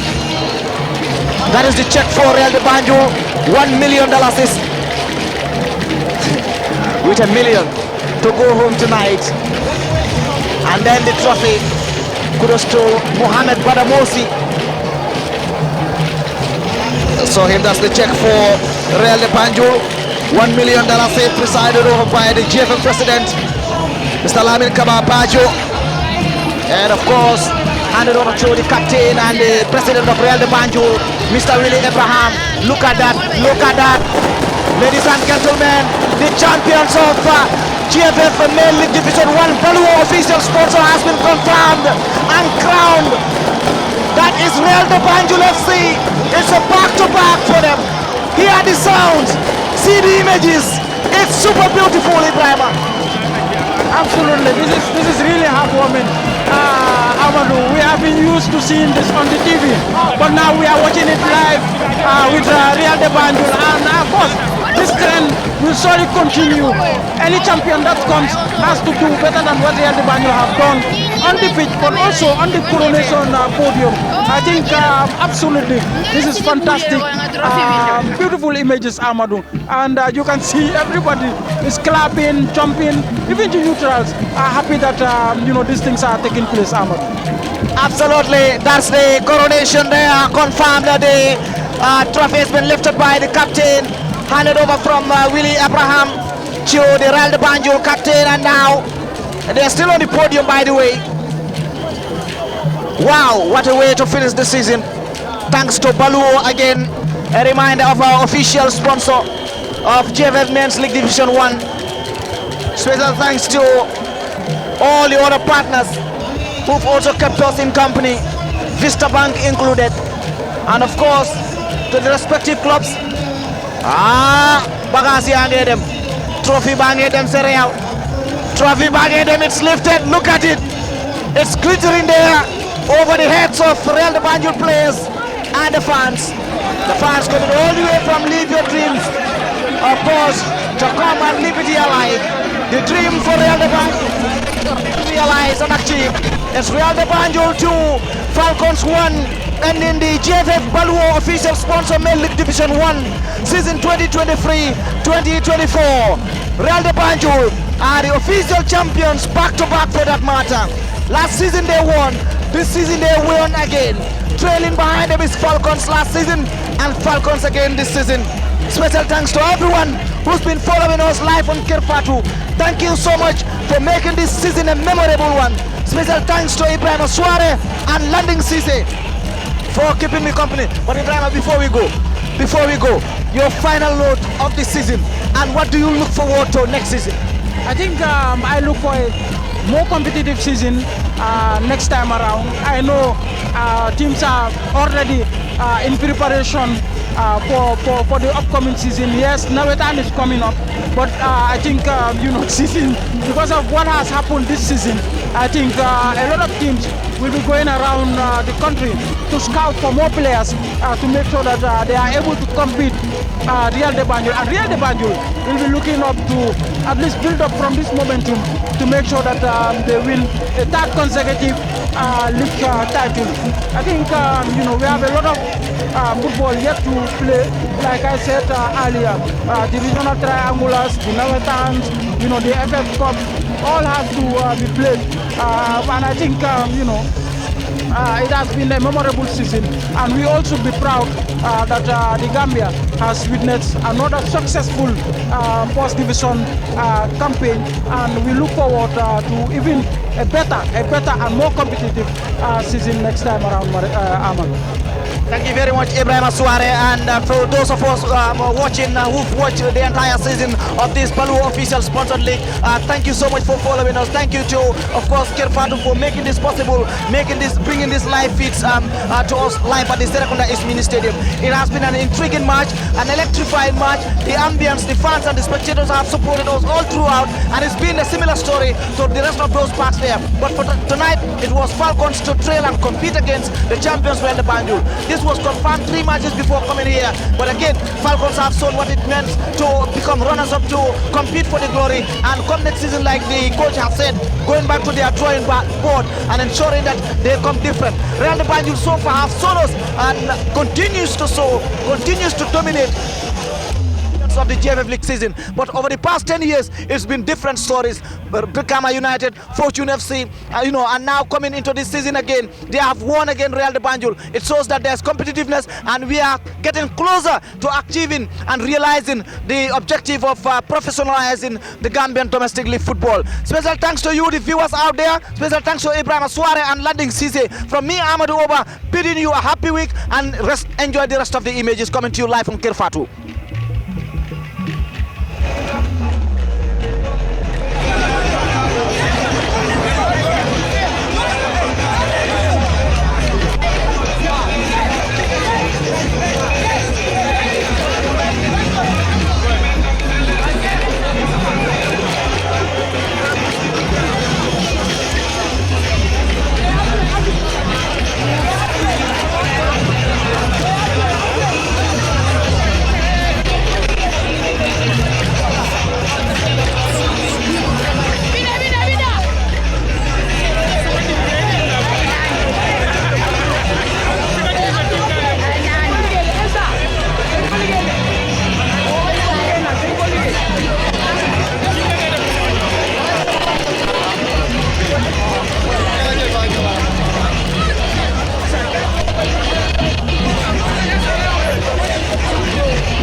Charles waaw mu ngi def so ma jël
Boy, them please. Lamin, congratulations, a back-to-back league championship for Real de Banjul. Put into word, what does this mean for you, leading the team as the captain to a back-to-back championship? Thank you so much. This is plus for me then, as a captain, as a leader in the team then. I'm very happy to back-to-back this season then. This is one of my success career, and I never have in Gambia. To lead the team like back-to-back is an amazing thing for me then. You are one of the most experienced players of the team. What kind of motivation do you give to the young ones who are just newly coming into the club to commit themselves into winning the league? We have some fantastic players in the team then, young players, experienced players too then. I can say I'm the most experienced player in the team, but without them, I will not stand here today or they crown us champion then. You have fantastic young players who are listening, dedication. If you just tell them do, they always do that as a leader then. So it has always been every player's dream to go higher in football. Disappointingly, Real will not participate in either the CAF Champions League or the preliminary. As a player, how does this feel? That is, I left that with the president. I think the president will just talk about that then. For me, like, hopefully, if the start was good, we will the player you would always want to what play. I want to play then. I want to play CAF, just competing season by season then. Sitting with not advantage for us then. So we finish sooner. Would you say it is disappointing not to play at the highest? No, I will not say that then. So that is. Sadie, at the end of the final whistle, you were crying. Could you share with us why you were crying? Up to an extent, your colleagues have to come and console you. That is plus for me as a captain. If this is back-to-back happen in Real Banjo, I never knew it. It's a plus for me. That's why I'm just feeling crying here then. So for me, it's my emotion then. That's why. So to back this season then. So. Last season, when you were crowned champion, I had interview with you. You told me that it was hard work that was the reason you were crowned champion. So this season, what was behind Real Banjo's success? Everything is about the training ground then. It's more easier then. The training, where the training is tough, the pitch is easy then. Yeah. So thank you. Thank you so much. Thank you so much, bro.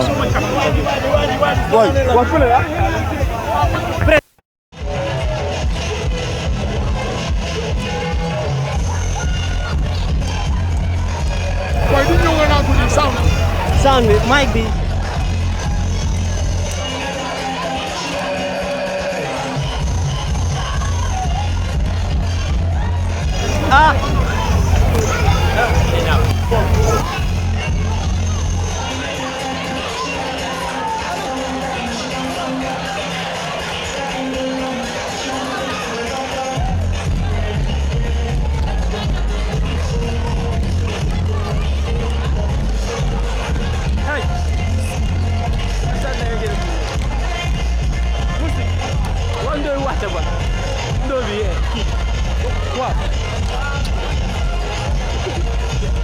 Final day of the season. Overall, share with us the excitement of winning the league.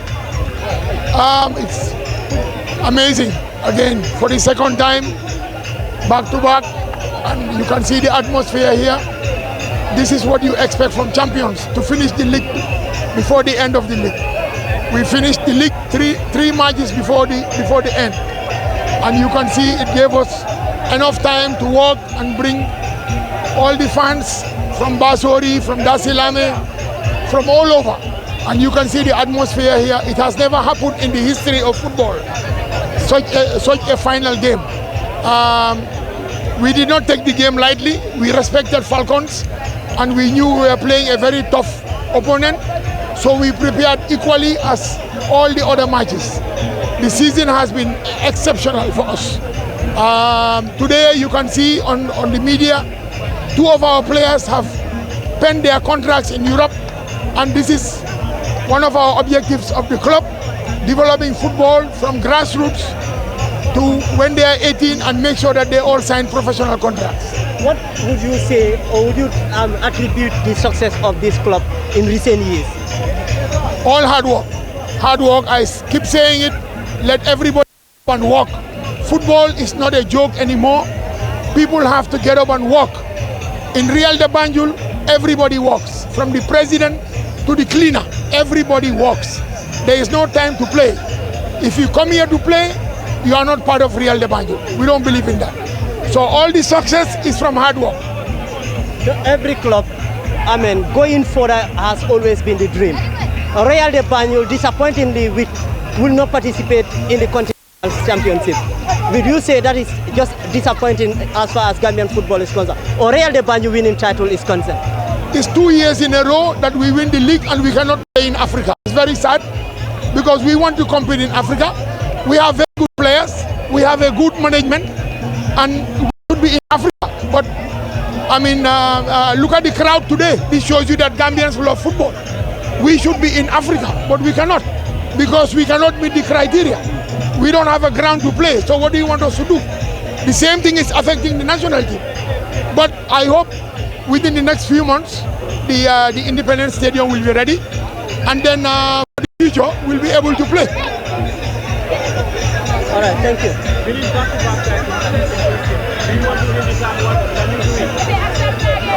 We are here for titles, so only God knows, but we want it, yes. We want to set records. This year we have set records, and we want to set more records.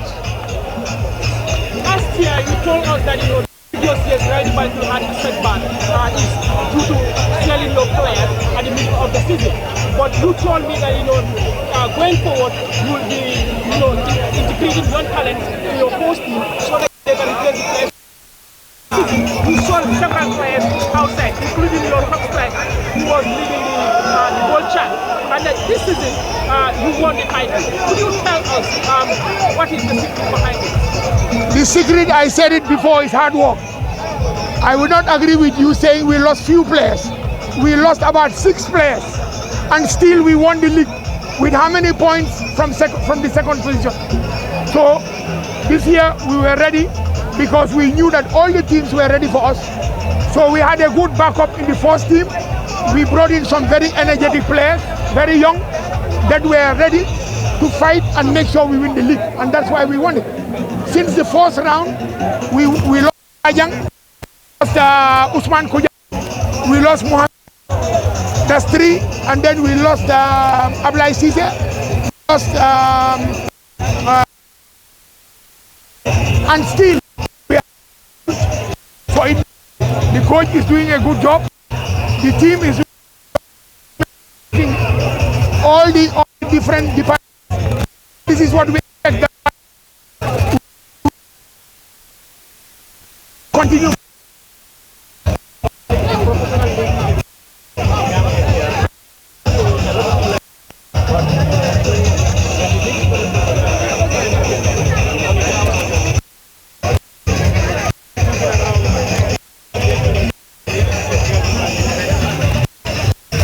About the professional, because so far I think we are the only club that is 100% ready to be a professional club.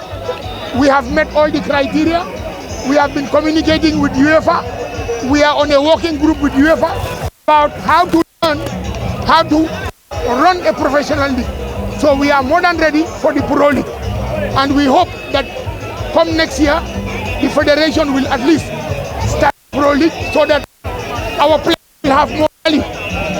Right now, the value of our players, we have top players in Africa, but the value is very low.